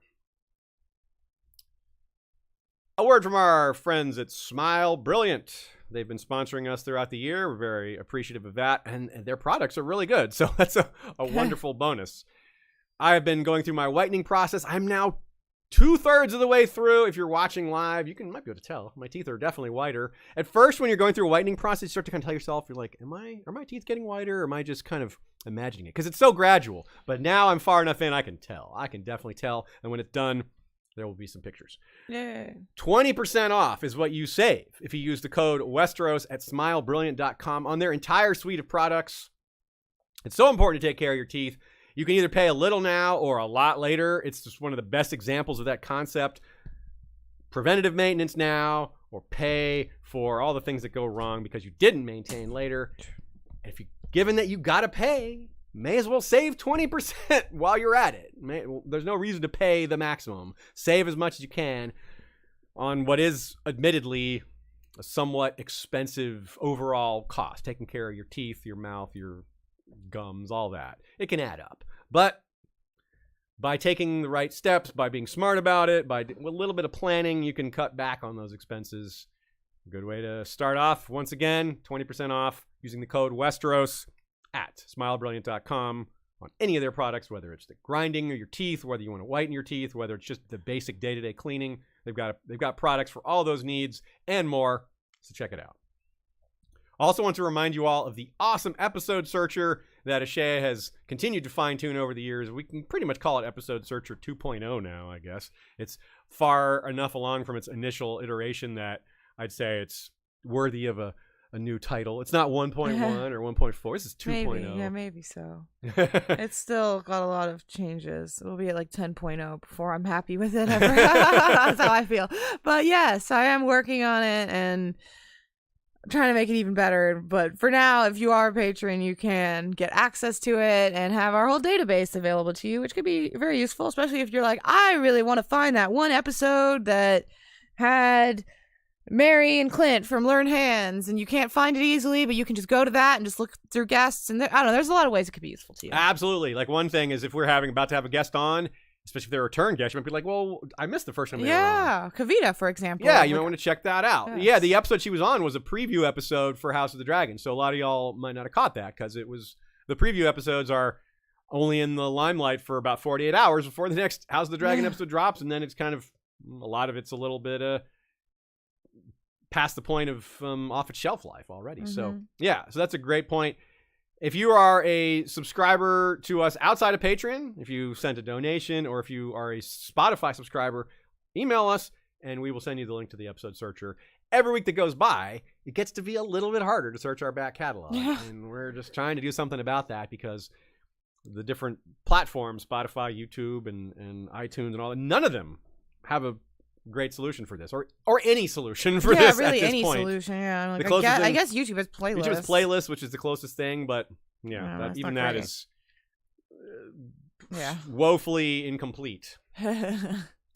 Next up, we have wallflowers. Counting flowers on the wall. That don't bother me at all. That's the Statler brothers. You thought I'd use a song. Real quick. Yeah. Before we go on, someone had a good comment about the idea of if Glendon Paul dies at Summerhall, he'd die in a ball of fire. Oh my God! From Jack it would be N. green fire, but still. Yeah, green fire. But I just had to point that out before we moved on. That's yes, a good one. wallflowers, which I really appreciated, as he's referring to wallflowers because we are going to talk about Wally's flowers eventually. That's right. You thought I'd use a song by the actual band The Wallflowers, but no. Counting flowers on the wall. We could have called these Black Flowers too, because they're Night's Watch, Black Brothers. But I couldn't resist the chance to call them Wallflowers, especially given the whole blue rose growing in the wall imagery. That's a snow, not a flowers, but it's a flower in the ice. Still, it fits, especially since Jon Snow himself is also on the wall. He is the blue flower growing in the wall, in command of bastards from all regions, which probably matters to them, like it did for Daemon Blackfire. There's a certain way in which bastards are uniquely treated in the Seven Kingdoms, after all. Nina writes that Night's Watch also provides a more open and therefore ostensibly easier opportunity for bastards to make notable professional careers for themselves. There can only be 7 Knights of the King's Guard at any given time, and they're supposed to be the 7 best knights in the entire kingdom.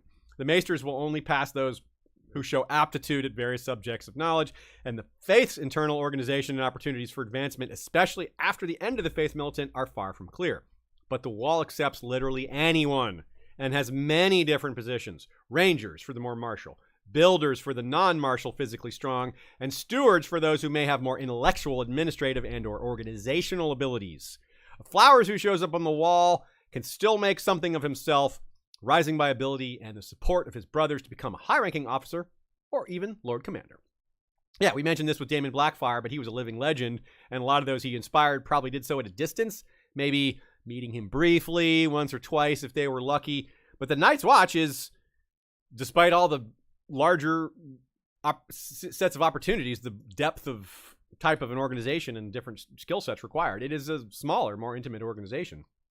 This would still apply even though there's all these different castles, different people around. Like, Jon hasn't met all the people from the Shadow Tower, even though he's their Lord Commander. But still, they know who he is. They know, based on his name, that he's a bastard from the north. And any other bastards over there might think, all right, cool. You know, that's one of ours, getting that top spot. Nina also writes, I bet there might have been a number of flowers at the wall after the first and maybe also third Blackfire rebellions because of the supporters of Daemon Blackfire who survived and bent the knee. Would have a lot of them been sent to the wall. And some of them couldn't have been ransomed by their family members because they were broke afterwards, or the ransoms may have been set really high in some cases to get them away, to maybe intend to get them to send to the wall. You know, I'll put a really high ransom on this one. Maybe they'll just not be able to afford it, and that'll get this guy to the wall, which is where I want him. But still, that said, Jon was mocked for being a bastard on the wall right away. Even though it's a place where your past and birth aren't supposed to matter, clearly does. Even in the very, very first scene, we see Waymar Royce get a job leading that he didn't deserve because of his family, right? And it wasn't even asked for. Mormont just felt like he kind of had to because he wanted to make sure he kept getting support from these houses. It's like, well, if I offend them, then they don't ship us more men and more swords and coins or whatever. They need everything. Food, whatever they're going to send, they need it. So they don't push back maybe against the treatment of bastards or anyone on the wall because they need the support of these noble houses in ways that they don't like to admit.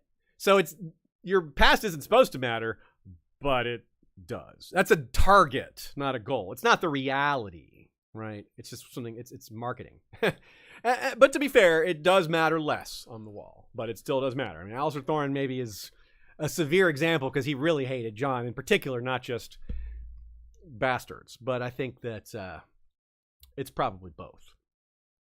Rusty Flowers is our next bastard on the wall, our first wallflower. Like red Robert Flowers, Rusty suggests another color apart from the Night's Watch rather than black. And he's the only character named Rusty in all the books. No Rusties in Fire and Blood, no other Rusties in A Song of Ice and Fire. His house doesn't come up.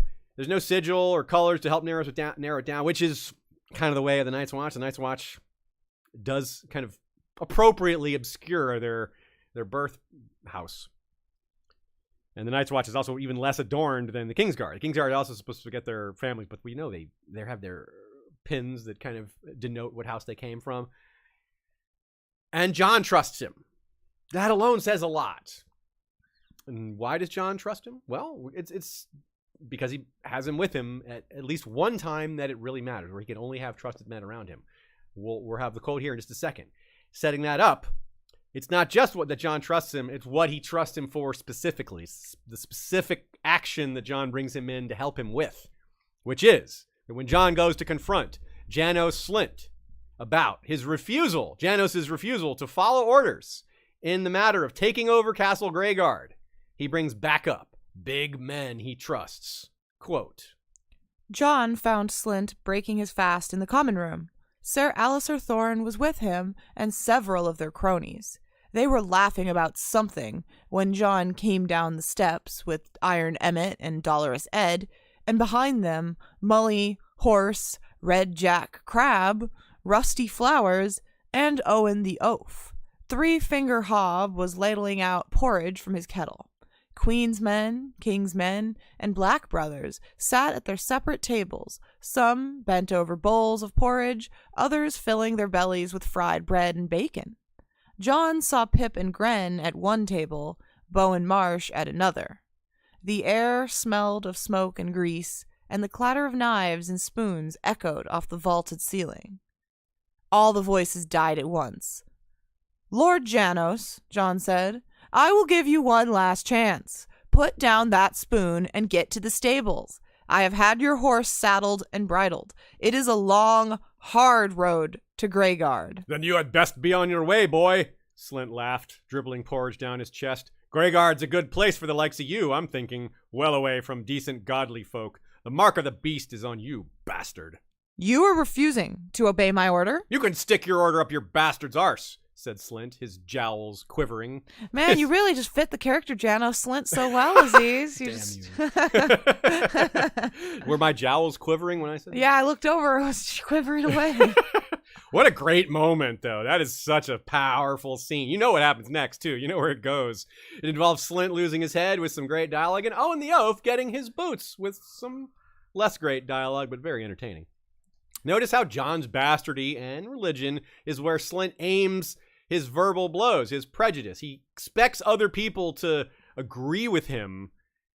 Easy to miss how that insult, bastard, also lands on Rusty Flowers. It wasn't directed at him, but he says he uses bastard as an insult when Rusty Flowers, also a bastard, is standing right there. Yet no one else in John's crew of 8 is, so it would be singularly pointed at him and John. So John and Rusty have something important in common. And I think that matters. I mean, John, amongst finding people he can trust on the wall, the day in to day out, the people he'd learned that he can count on, these two have a starting point, a basis. It's not the best thing to have in common because it's a thing you get treated negatively over, but that's a bonding thing. You can bond over, hey, yeah, we were both treated the same way by our family. Yeah, you know how it is. This is something that only they would know. Like a lot of other people on the wall would not have had that experience. It's very unique, sort of. Yeah, some of them were lower born than them, so they have their own upbringing, things that were negative for them or challenges they had to face. But there's something unique about being raised in a noble household while being excluded from that. You're so close to it, yet so far from it. I mean, there's also benefits, of course, as what's his face, the armorer, what's his name? the one-handed armor. I'm blanking. At the watch, the one-handed guy. I can't believe I can't think of his name. Anyway, he taught John that about his own privilege. Like, look, you got trained by the sword at a castle, you know. So, and Rusty may have as well. So that's just something kind of unique they have in common. Anyway, given that Rusty was brought in as muscle, though, that also implies he's a big man. Huh? Donald Noy. Donald Noy. That's right. I was like, who are you talking about? Oh. So if we're being, so since he's a big dude brought in as muscle, he maybe got less mocked for being a bastard to his face than John did. You don't, people don't, when you're a big man, you don't get mocked to your face as much. Maybe behind his back, sure, who knows. But, you know, maybe he was mocked when he was a boy, before he was large. His family might have mistreated him when he was 5 years old. He may have been large for 5, but still small, you know. Maybe he committed a crime. Maybe he joined on his own. We have no idea. Maybe he was coerced into joining like Sam. We don't even know how old he is. So there's a lot of guesses here. He might have need to suggest, maybe it's even possible he joined the Night's Watch as long ago as Robert's Rebellion. I tend to feel like John's men are more close to his age, but they don't all have to be. Next is Jafer Flowers. Like Rusty, we have no real idea which house he's a bastard of, other than the obvious narrowing down to the Reach. See, just as Rusty was trusted by John, or is trusted by John, Benjen trusted Jafer Flowers. Think of how tight Corn Halfhand's ranging group was. Jafer Flowers was part of Benjen's picked squad, ranging with him and 6 others. That's right, Benjen's group was 7 strong. Him and Othor seemed to be the 2 that almost escaped. Jafer and Othor were the 2 bodies found near the wall, the ones that were brought into the wall that later rose in the night, and John saved Lord Commander from Othor. And it's Othor's axe that appeared to have killed Jafer. Since Othor was a dormant wight and so was Jafer, that may explain his death. Othor, i.e., Othor died while they were escaping, maybe he was already wounded and then he died and then rose in the night and slew his former companion. Which implies Jafer was the last survivor of Benjen's party. Unless, of course, Othor was not dead when he slew Jafer, in which case Jafer was the one to turn into a white first, and that's why Othor axed him. But the evidence is stronger that Jafer was the last survivor because there wasn't any other mortal wound on Jafer. There's just the big axe blow. So what stopped him the second time if he rose and attacked his friends? So it's also Jafer's hand that travels all the way to King's Landing in a jar with Sir Alistair Thorne, but it rots before he can get an audience with Tyrion. It turns out that's because Tyrion was being petty. He was delaying Sir Alistair indefinitely, in part because he didn't know how he was going to handle Sir Alistair in court with this hand, and like, what's he going to do? If he takes it seriously, it looks bad for him. If he takes it not seriously, it looks... he just didn't know how to do it, but he also kind of liked being petty to Alistair because of what Alistair was to him. But that's still kind of a minor tragedy, isn't it? Because it was a chance for maybe the information about what's happening on the wall to get to somebody that would actually care, Tyrion. But unfortunately, even though it was clever for Jeor Mormont to send Alistair away from Castle Black because of his fight with Jon, he was the absolute wrong choice to treat with Tyrion, given Tyrion's already existing history with Sir Alistair. To be fair to Jeor, he didn't know Tyrion would be the one in charge. He didn't know Tyrion would be acting hand at that time. So, which enhances the tragedy of it all. Tragedy often is circumstantial. Though he's not on the wall, it's in his name, so let's talk about Wally's Flowers. And he served in the north, so it's close to the wall. His mother was a high tower, and his father was an archmaester. So that's a little unusual. It's usually the father that is the source of the noble blood, or both. And that's the reasons are kind of obvious why, but I'll explain them anyway. Noblemen can get away with sleeping around far easier than anyone, right? It's not just noble women, it's anyone, other than nobles with even more power, right? The proximity is at least easy to understand. The citadel and the high tower, right? That part fits. I wonder what the Lord Hightower of the time thought of this scandal. This isn't just a maester, it's an archmaester, but it would be his daughter. So, I don't know. How does he handle this? No idea. The prevailing theory in the fandom is that the archmaester father here is Walgrave, the senile one Pate steals from. Their names are similar, and the timeline does support it, but it's still a little bit of a stretch, but it's kind of because we have nothing else to go on. Yeah, I think the names being... I don't know. I think it's kind of very pointed to me. Yeah. Like, we have this mystery of Walgrave having had a lover. Like, I don't know. Yeah. It fits. It feels like a thin amount of evidence. It doesn't have to be the case, but like, if we're never going to know one way or another, like, it's one of those where, like, if you want to believe that this is true, it gives it more depth to you or adds whatever.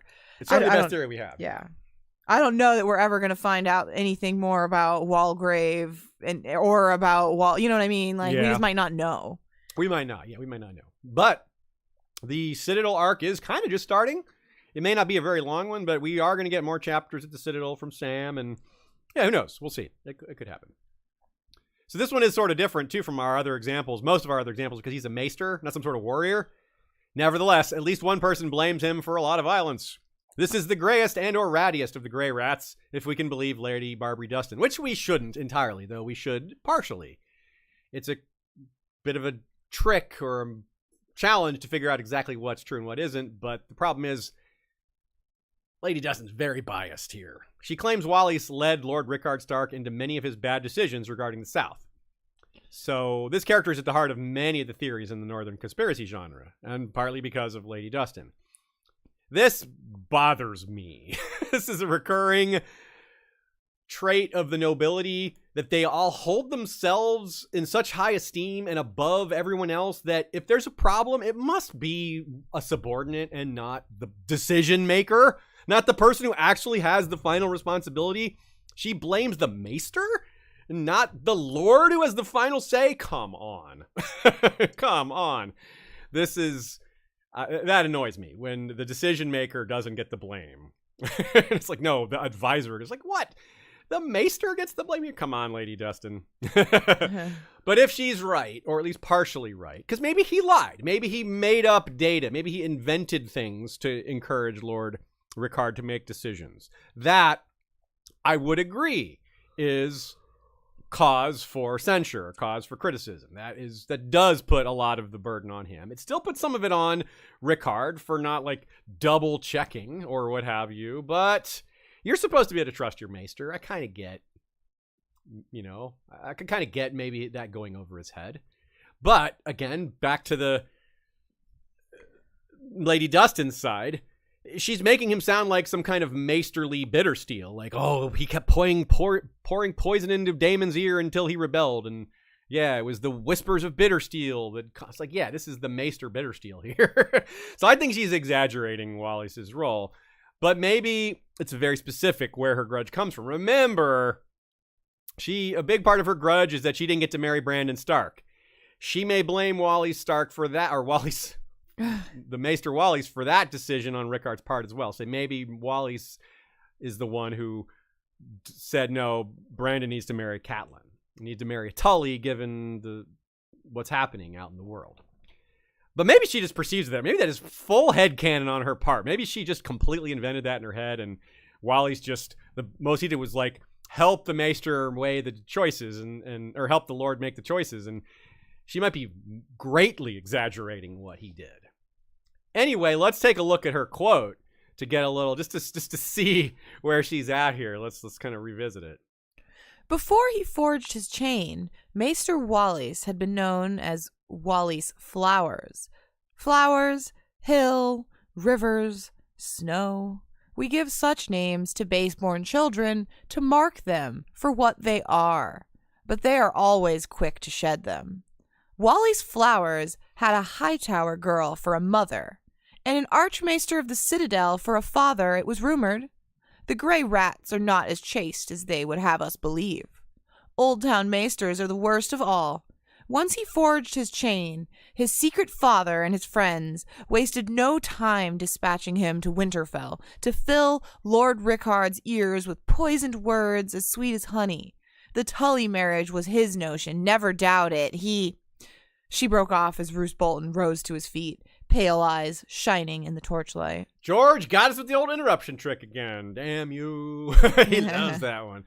Earlier, she implies in that quote, she implies he was hiding his bastard heritage. Was he? I mean, he joined the Maesters, and that's just how it works. Like, she's implying that he joined the Maesters just to hide or that was a major incentive for him. He's like, ooh, that's a way for me to hide my heritage. Like, she says that because she thinks it's a thing you should hide. Her prejudice is just really overflowing here. She's both prejudiced against this particular Maester and Maesters in general. So it's kind of a double whammy. The bitterness, the prejudice, it's all on display here. But she did some digging to find out who he is. Like, how hard could that have been? Like, I don't think it was really that big a secret, Lady Dustin. Right? Yeah, right. That's so funny. There are definitely, I can think of some times when I've seen people that are like, have some conspiracy theory, and I'm like, yeah, it's obvious. Yeah. We all know. Yeah, like, that's funny. Now I can get the Hightowers wanting to hide that because it's a Hightower. They're like, yeah, we're hiding that our daughter had this kid. It's Hightower, not Hightower. Yeah, Hightower. But they're hiding. But they would want to hide that their daughter had this kid, not so much that this kid exists, because he is a Maester, and it just Flowers. It doesn't. Again, we face this problem. The last name Flowers doesn't suggest Hightower. It suggests Hightower is one of hundreds of possibilities, at best, So, and look at that prejudice, the way she phrases it. We give them those names to mark them for what they are. Like, oof, that language is rough, Lady Dustin. Jeez. Wow, that is, ouch. So, yeah, so it's hard to take, because of the extreme dose of prejudice here, it's hard to take all of this at face value. Like, she could be exaggerating, she could be putting the blame on the Maester when really Lord Rickard was all about it. It was his notion, he's like, actually, I think what about a Tully marriage? And Wally Flowers is like, actually, that's not a bad idea, sir. Probably Rickard was like, that Barbary is real bitter. Yeah. I don't like her. Yeah. So it's a very, very one-sided take here from her. So we really have to take it with a grain of salt. But we should not discard it. I'm not saying throw it away. Don't throw away the take. But give it the proper context. So Wally's I do hope we learn more about this situation either through the northern stuff or through the southern stuff. Both of them are possible because Lady Dustin could talk about this guy some more for some reason, or a different person could. Like, when did Wally's Flowers die? Like, Maester Lewin, I guess, took over for him. Probably. But there could have been another Maester in between, but probably not. Probably not. Lewin's probably been there a while. Lewin delivered Catelyn's children. I mean, yeah, he's probably been there for a while. It probably went directly from Wally's Flowers to Lewin. So yeah, there may be more for us to hear about it. Maybe someone else at Winterfell might have a take on him. I'm not sure who. Most of Winterfell was killed by Theon and Ramsay, but not everyone. We'll see. Next up, we have Flower Flowers, a pair of Tyrells who are, of course, already ripped by the flower, the famous Golden Rose. Apparently, and appropriately, like so many other characters here today, these two are set to join an organization, and it even matches their house colors. How perfect! Which is kind of meta. They get to sneak right in. It's like they fit right in. The Tyrells taking over so many organizations, getting their fingers in so many different places, their thumbs on so many different scales, and just grabbing offices, titles, and power wherever they can until, as a whole, they have the most of it. Garth Flowers, elder son of Garth the Gross. Garth, not Garth, Garth the Gross is mocked for his flatulence, but he was Seneschal of Highgarden for a long time, which cannot be an easy job. He must have some administrative skills, or they just have someone really bad in charge. But I suspect the former, not the latter. That doesn't mean his sons have any of these skills at all, but given their father is esteemed in the family, they rise with him to a certain degree, and more so because it doesn't seem like he has true-born children. We don't know of any other children of Garth, so he only has these two bastard sons, and they seem to follow him around. They might be a little like his muscle, like Unwin Peak, although he's nothing like Unwin Peak as far as we know. Just kind of in the, it's smart to have muscle with you, not in the muscle can be used to intimidate people into doing what you want. Although there may be some of that angle to it as well. I'm not sure. For example, though, first of all, these two are probably knights because they're Tyrell-ish, and they're indicated to be warriors. For example, when Garth was going to go to King's Landing, they were going to join, the two sons, Garth and Garrett, were going to come with him, and join the Gold Cloaks. So, yeah, being at court brings opportunity. If Garth the Gross goes to court to be Master of Coin, and your cousin is the queen, your other cousin is the hand, yeah, or that's your nephew, actually. Garth the Gross's nephew is Mace Tyrell, so very close to the queen, the hand. Yeah, now if you're Garth or Garrett, your father is now Master of Coin, or is about to be, and your cousin is hand, your other cousin is queen. There's a lot of opportunity there for you, you might think. Even if they look down on you as a bastard, you know, there's so many offices and titles, they still would have something for you, even if it's just officers in the Gold Cloaks, which, you know, doesn't sound so fancy next to queen and hand of the king, but it's something. So Garrett Flowers is the younger of the two. If people don't trust a bastard brother because they usurp their true-born brothers, and younger brothers also sometimes usurp their eldest, what does that say about a younger bastard brother? Is he doubly untrustworthy in the eyes of some? This is the first pair of bastard brothers we've had today. I think it's the more unlikely to be the inverse that you put next, which is that maybe he's more trustworthy than his older brother because there's no title for him to usurp. He's so far down the line of succession, it's almost like, well, this guy, what's the point, you know? Yeah. Unless he's got that, like, little Walder attitude, or big Walder, you know, that I'm 42nd in line, but I'm going to be there. I'm going to get there. Like, whoa. Like, okay, dude.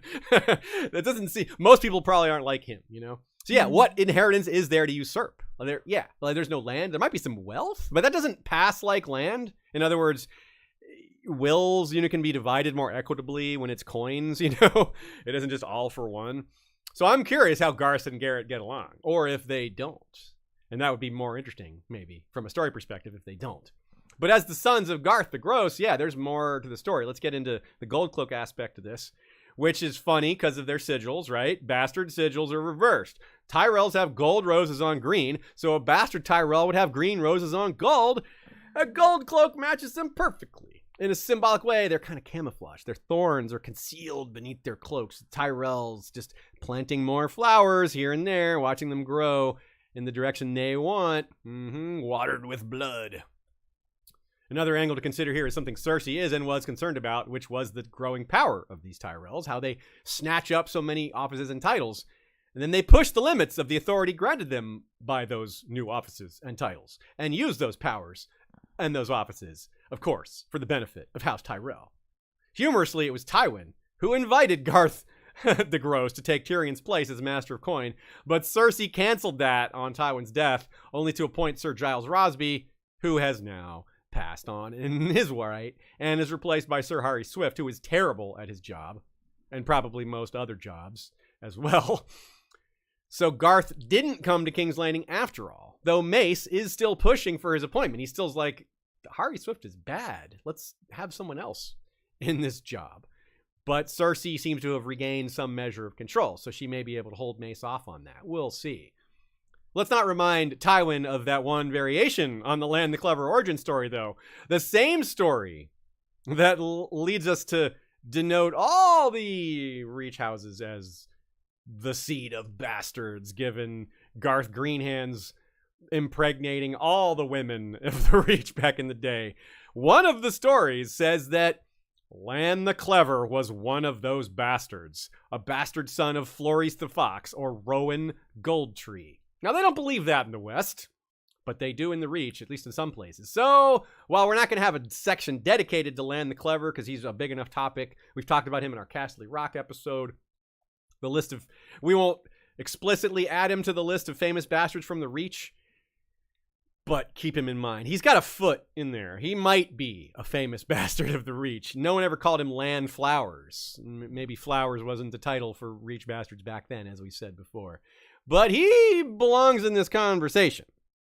And if he is truly a Reach bastard, he's one of the most famous of all, even though his ultimate end was nothing to do with the Reach. But the many children of Garth Greenhand brings us right on back to the Tyrells and their political encroachment. The many children of House Tyrell. Because part of the reason they're able to encroach so much at King's Landing is there's so many of them. You can't appoint all your friends and family to offices if you don't have that many friends and family. It's nepotism on a grander scale because there's so many Tyrells. Even the Lannisters can't do this unless they start including the Lannisters of Lannisport, because that actually then they maybe could. This makes me think of, do you remember my most iconic Crusader Kings 2 game ever? Which is so where I just kept breeding Tyrells, and I put a Tyrell in every Lord Paramountcy. There was the Tyrell of the North, of the West, I was just everywhere. We counted, at one point there were over 700 Tyrells. Yeah. So and a good third of them looked Targaryen. Yeah, so I can really see how, you can really do a lot with it. There's a lot of them out there that really breed like bunnies, like rabbits. Yeah, like flowers. Yeah, like flowers. Like really, like flower flowers. Is kind of inappropriate. Yeah, they are flowering, they are growing strong and all that. Yeah. There's so many of them grow. It doesn't take that much to get them all growing. Like, yeah. They work well as a group. They look great as a group. Like a single flower looks awesome, but like a field of golden roses, that looks awesome. Right? That's what they're going for. Sewn together like a cloak. Like Loras had a cloak of golden roses. I mean, yeah.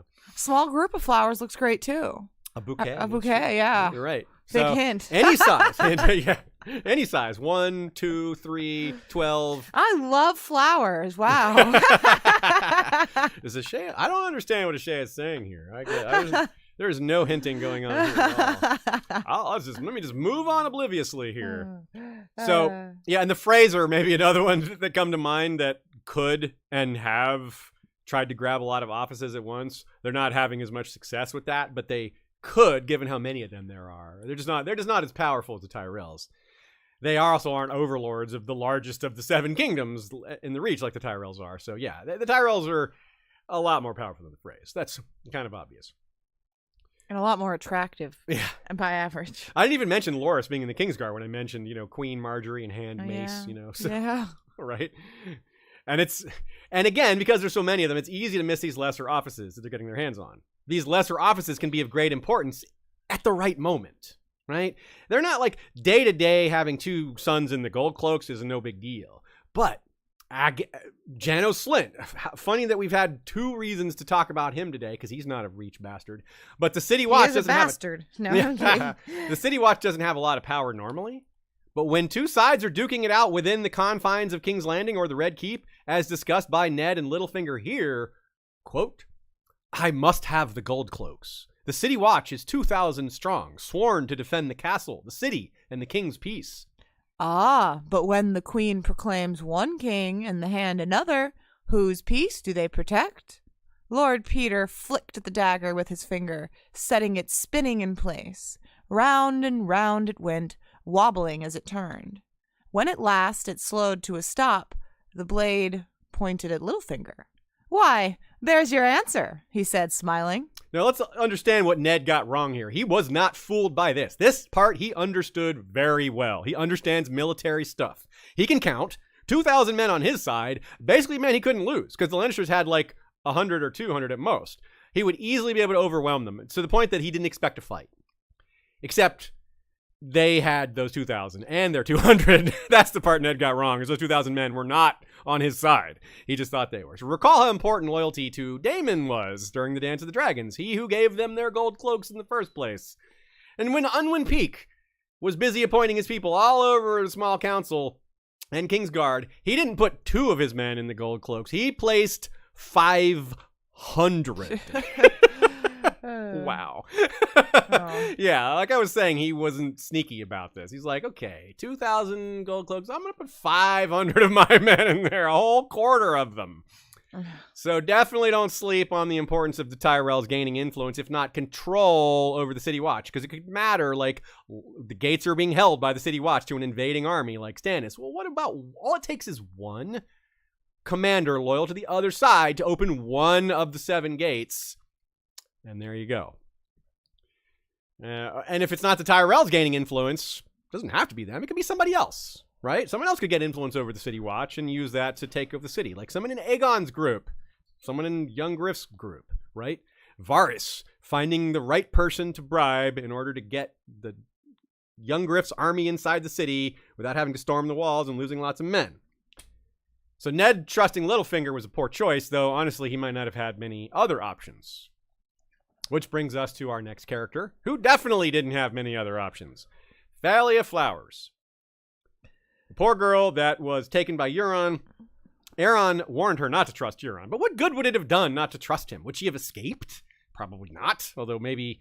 I think she would have just become the bed slave to someone else then. Yeah, like yeah, it would have exactly. just like she would have been it for like one of his lesser underlings and just would be dead probably sooner. Not that I blame Aeron here. He's just like panicking. No, like, run, yeah, he's still saying like don't trust him. I'm like technically she could she could be in bed with Euron and not trust him, whereas she's like all enamored and smitten with him. Yeah. So like she could be like she could slit his throat like Dalton Greyjoy was killed. Like the Red Kraken. Like she has that opportunity. Like she could kill him. But she never was gonna do that. She's No, like, she would he's never giving do me it. jewels, and No, she's yeah, gonna she make would me never, Rock never. Queen. Yeah. Yeah, she was totally besotted. Yeah. So, and Nina says, where would she have even gone? Like she'd already taken Oakwood. She's on an island. Like. Yeah. It's not like, even if she wasn't on an island, it would have been hard to escape, but she's on an island with the Ironborn, like the rulers of the sea. Like she has no choice, no escape.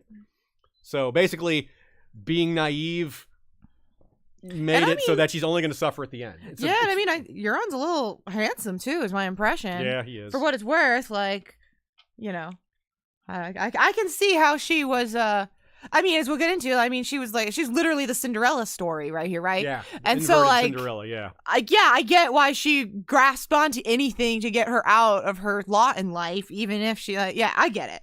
You're totally right to bring up Cinderella, because, Cinderella was mistreated by her many true-born sisters, and then the Tybals were turned on them all, right? And that's what happened here. And that's what drew Euron to her in the first place, besides her beauty. Like, she's apparently really good-looking. That's the first thing Euron noticed.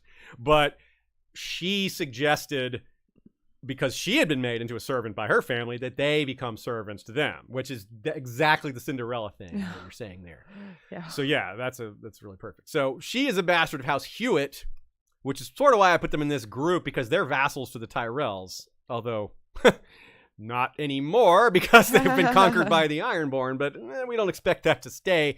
Even Euron doesn't expect that to stay. Euron expects to lose the Shield Islands. It's one of his poisoned gifts given to Newt the Barber. So technically, Newt the Barber is the Lord of Oakenshield right now, but yeah, that won't last. And Phalia Flowers herself was misled by Euron's poison gifts. Poison gifts was being one of our recent episodes. Check that out if you want more on that. Euron enabled her revenge on the Hewitt family. The Hewitts were terrible to her, but they weren't psychotic. They weren't like beating her, I don't think. But it was neglect. It was really bad. It was traumatizing for sure, I would think. And structural cruelty, starved for love, starved for acceptance. Euron seized on. He's a master at seizing on those grievances and turning them to his own ends. This was a microcosm of that. What she didn't realize is that he was worse than them. It's such a cruel thing to have to be faced with. It's like this guy's actually worse than the family that mistreated you all your life. Obvious misogyny here too, though. Even male bastards are given a chance to prove themselves with a sword. If she had been born a boy, the Hewitts probably would have given him a chance to sword fight. But since she was born a girl, she was made a serving girl. Like, what? So like she didn't even have a chance to, she could have, maybe wouldn't have been good with a sword and would have ended up in the same place anyway, but she didn't even get a chance. So. Yeah, I mean, yeah, if she had been a boy, she might have been bad with a sword, but then she could have gone and been a maester or gone, maybe the wall wouldn't have been great either, but either way, she would have had a few options, whereas, yeah, just waiting on your well-to-do siblings. It's like, because like it's even worse to me. It's not just that she's a serving girl. It's that she's a serving girl to her own family. Her family, yeah. Like that's what makes it like yeah. Because it's not like I think that necessarily like these nobles are owed their lot in life. Like I don't necessarily think that like the classist system is right. So I don't want to say like, oh, give Phalia her due. Yeah, no, I mean, and because she lives in this isolated, even for the Reach, like she lives in a kind of an isolated area, living with the Hewitts on the island, right? Yeah. So there wouldn't be as many visitors, there wouldn't be as much outside culture coming in, but she's a real, even though she's our only female Flowers example, she's a real example of like, we saw how bad Jon had it, but Jon had it way better than this. I mean, even before Euron, like take Euron out of the equation, because obviously there's no comparison if you do. Even Jon being stabbed to death isn't as bad as this. But she serves as an example for all these other likely mistreatment of the female bastards. We just don't have as many examples to go by, but we can assume that a lot of this is similar. The mistreatment that Jon got, nothing compared. Jon wasn't made into a servant, None of these other ones were made into servants that we know of.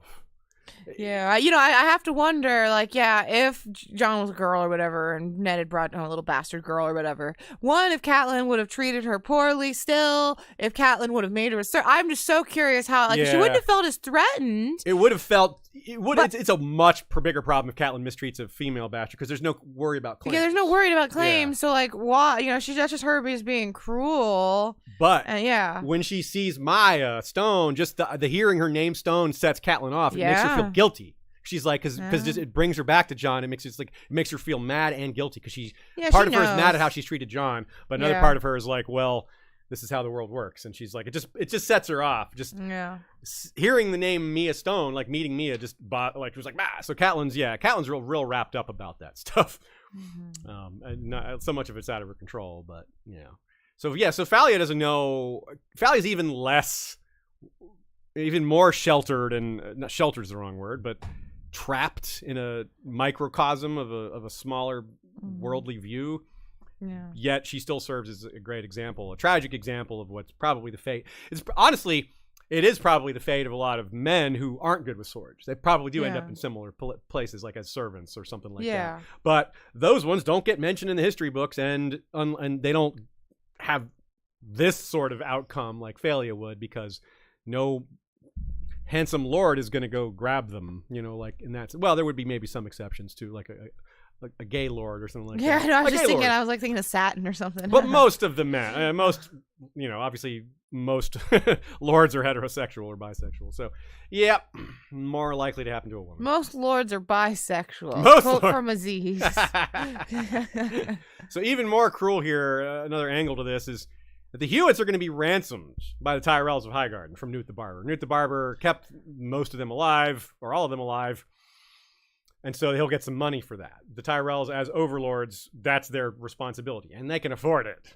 Let's be honest, the Tyrells are rich as hell. So they will definitely do that.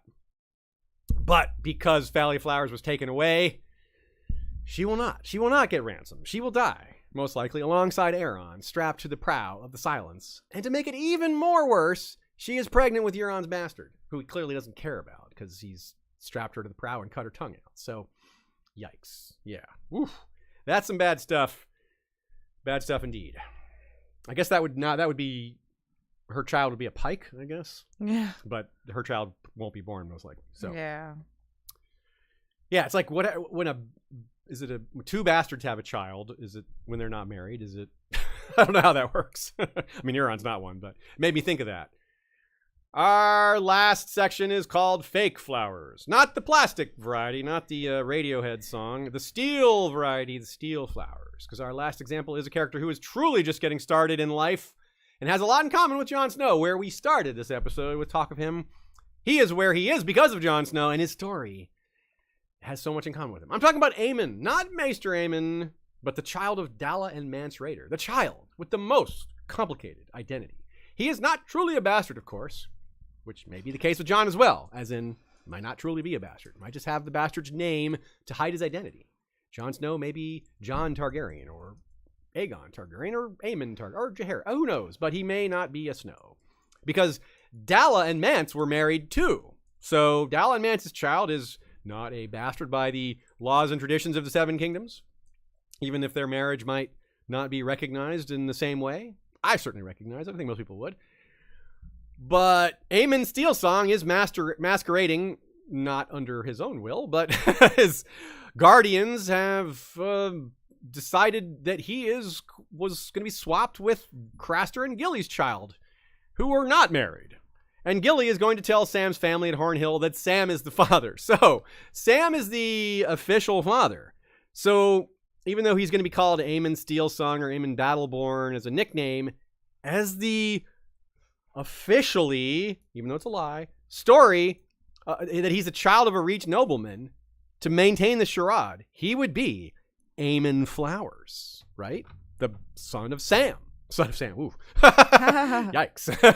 Son of Sam Tarly. So he would be, he'd be Aemon Flowers. Officially, that would be his like legal name given the lie. Even though, he is not really, it's funny. It's so funny. Really, it's so twisted, which is so great for like, that's Jon Snow too, probably. Yeah. He's not really a bastard, but he's going to be treated like one because officially his disguise includes that title, that name. So that's pretty cool. Good way to end it. My friends and listeners, fellow Westorians, if I missed any flowers, let us know. They're pretty sneaky, those flowers can be hidden, you never know where a flower might grow. Wildflowers, wallflowers, black flowers, blue flowers, red flowers. We didn't even talk about baking flour. We did not talk about baking. Hot Pie needed to get in here somewhere, but we don't know his origin story. And that's true. There's a lot of people out there who are bastards that aren't noble bastards, so we don't want to leave them out, but there's too many of them, and they're a lot harder to track down. For example, Dunk is technically a bastard, most likely, but we don't know who either of his parents are. Right? And I mentioned Varys earlier, probably a bastard. He's the children of slaves. Were those slaves married? Probably not. It's not usually how their masters allow things to go. So, anyway, but we're sticking to stones and snows and hills and sands and storms and pikes and waters and rivers and the obscure other examples like of Hull or the other ones that I'm blanking on at the moment. We will return to discuss those other ones in a future installment of Bastard Squad, as well as discussing other aspects to life as a bastard in those regions or in general. There's a lot more comparisons to make, a lot more characters to bring into the fold, because there's a lot of bastard characters in this world. We'll also, at some future point, discuss some medieval comparisons, some real-world comparisons, not just in Europe, but in other places as well, because that would be interesting to see. Just get an idea what that's like. Frankly, don't know what that's like. As I'm saying it, I don't know what, a bastard of a Chinese emperor, what their status would be. That probably depends on the time and place and other factors. But they also would marry like 50 women at once, and those would all be legitimate. So yeah, it's a whole different thing. Anyway, and that would probably apply to some stuff in Essos as well to help us understand some of that stuff. So plenty more to go on this topic and so many other topics that we have for you at History of Westeros. Let's give our trivia answer. The last person with a bastard name to appear on page in A Dance with Dragons is Jon Snow. Ha! Oh. Hey! Kind of a trick question there. Yeah, a bunch of people did guess that, and then some people got more in their head, and they went and tried guessing other people. But yeah, we did get multiple people who guessed Jon. Cool, yeah, because then there's none in Kevin's epilogue chapter. And the chapter before that is Dany 10, which the first person, I scrolled back to the beginning, the first person to guess was Christina K. Hey, good job, Christina K. Well done, well done. And then Dornish Dame, and then some people were like, oh, well, they checked the book and stuff. Yeah, it's Jon's, the Stabbeting chapter is the last time a snow, flowers, sand, or etc. appears on screen. Nymeria Sand is mentioned in the Kevin epilogue, but she's not in it. Yeah, that is why people got into the debate about what does appear mean, because like someone else said Nymeria Sand, but technically she doesn't appear. That's an astute guess, even though technically not the right answer, but good job anyone who thought of Nymeria, because she was mentioned. So that's a good call. All right. Once again, next week is Trial by Theory. A couple episodes we mentioned throughout along the way here. A Poison Gifts episode, Mystery Night episodes where Glendon Flowers is featured. There's lots of stuff about bastardy, or just the general Dunk and Egg episodes. There's other things there because Dunk is often treated a lot like the way a bastard would be treated. There's some overlap there. Age of Heroes episodes are relevant because of Garth and some of these other folks like Lan the Clever, which of course brings to mind the Casterly Rock episode that we did. Probably some other ones as well. While you say goodbye, can I give you a cat? You could give me a cat. That would be cool. Is there a cat nearby to hand on me? my lap. I'm going to get up and hand you to him. So you keep saying goodbye, but I'm going to stand up and give this. Yeah, I will. Thank you to those of you who came to watch live. If you were here today, we always appreciate that. It adds a bit to the discussion. Sometimes y'all catch things that we wouldn't have, and that allows us to include it in the episode, which is better than including it in a future episode. Because, hey, why not get it all under the umbrella it belongs in? Here's Casanova coming to get in my lap like a good boy. Thanks big time to Nina for all her help and takes. We, like I said at the beginning, we did a lot of looking into sigils to try and maybe figure a few of these things out for guesses, and just, it helps me just refresh myself on the sigils. And clearly I need that from time to time when I can't even think of, Donald Noy's name. What is it? I forgot Lencel a few weeks ago too. It's like, I know who it is. The name has just slipped. That's why I'm doing a reread right now to get myself, shake off the rusty flowers. Yeah. Thanks as well to Joey, Jesse, and Bran for helping us with our intro. Not helping us, doing our intros, our songs. And Michael Klarfeld is included in that when we discuss the video stuff. We have had a variety of intros over the years that we use for different structured episodes, depending on the topic and style. So we have had a lot of great help from our friends on that, and we appreciate that. We will see you all next week for more, and you know what to do in the meantime. Valar reread us. Speaking of...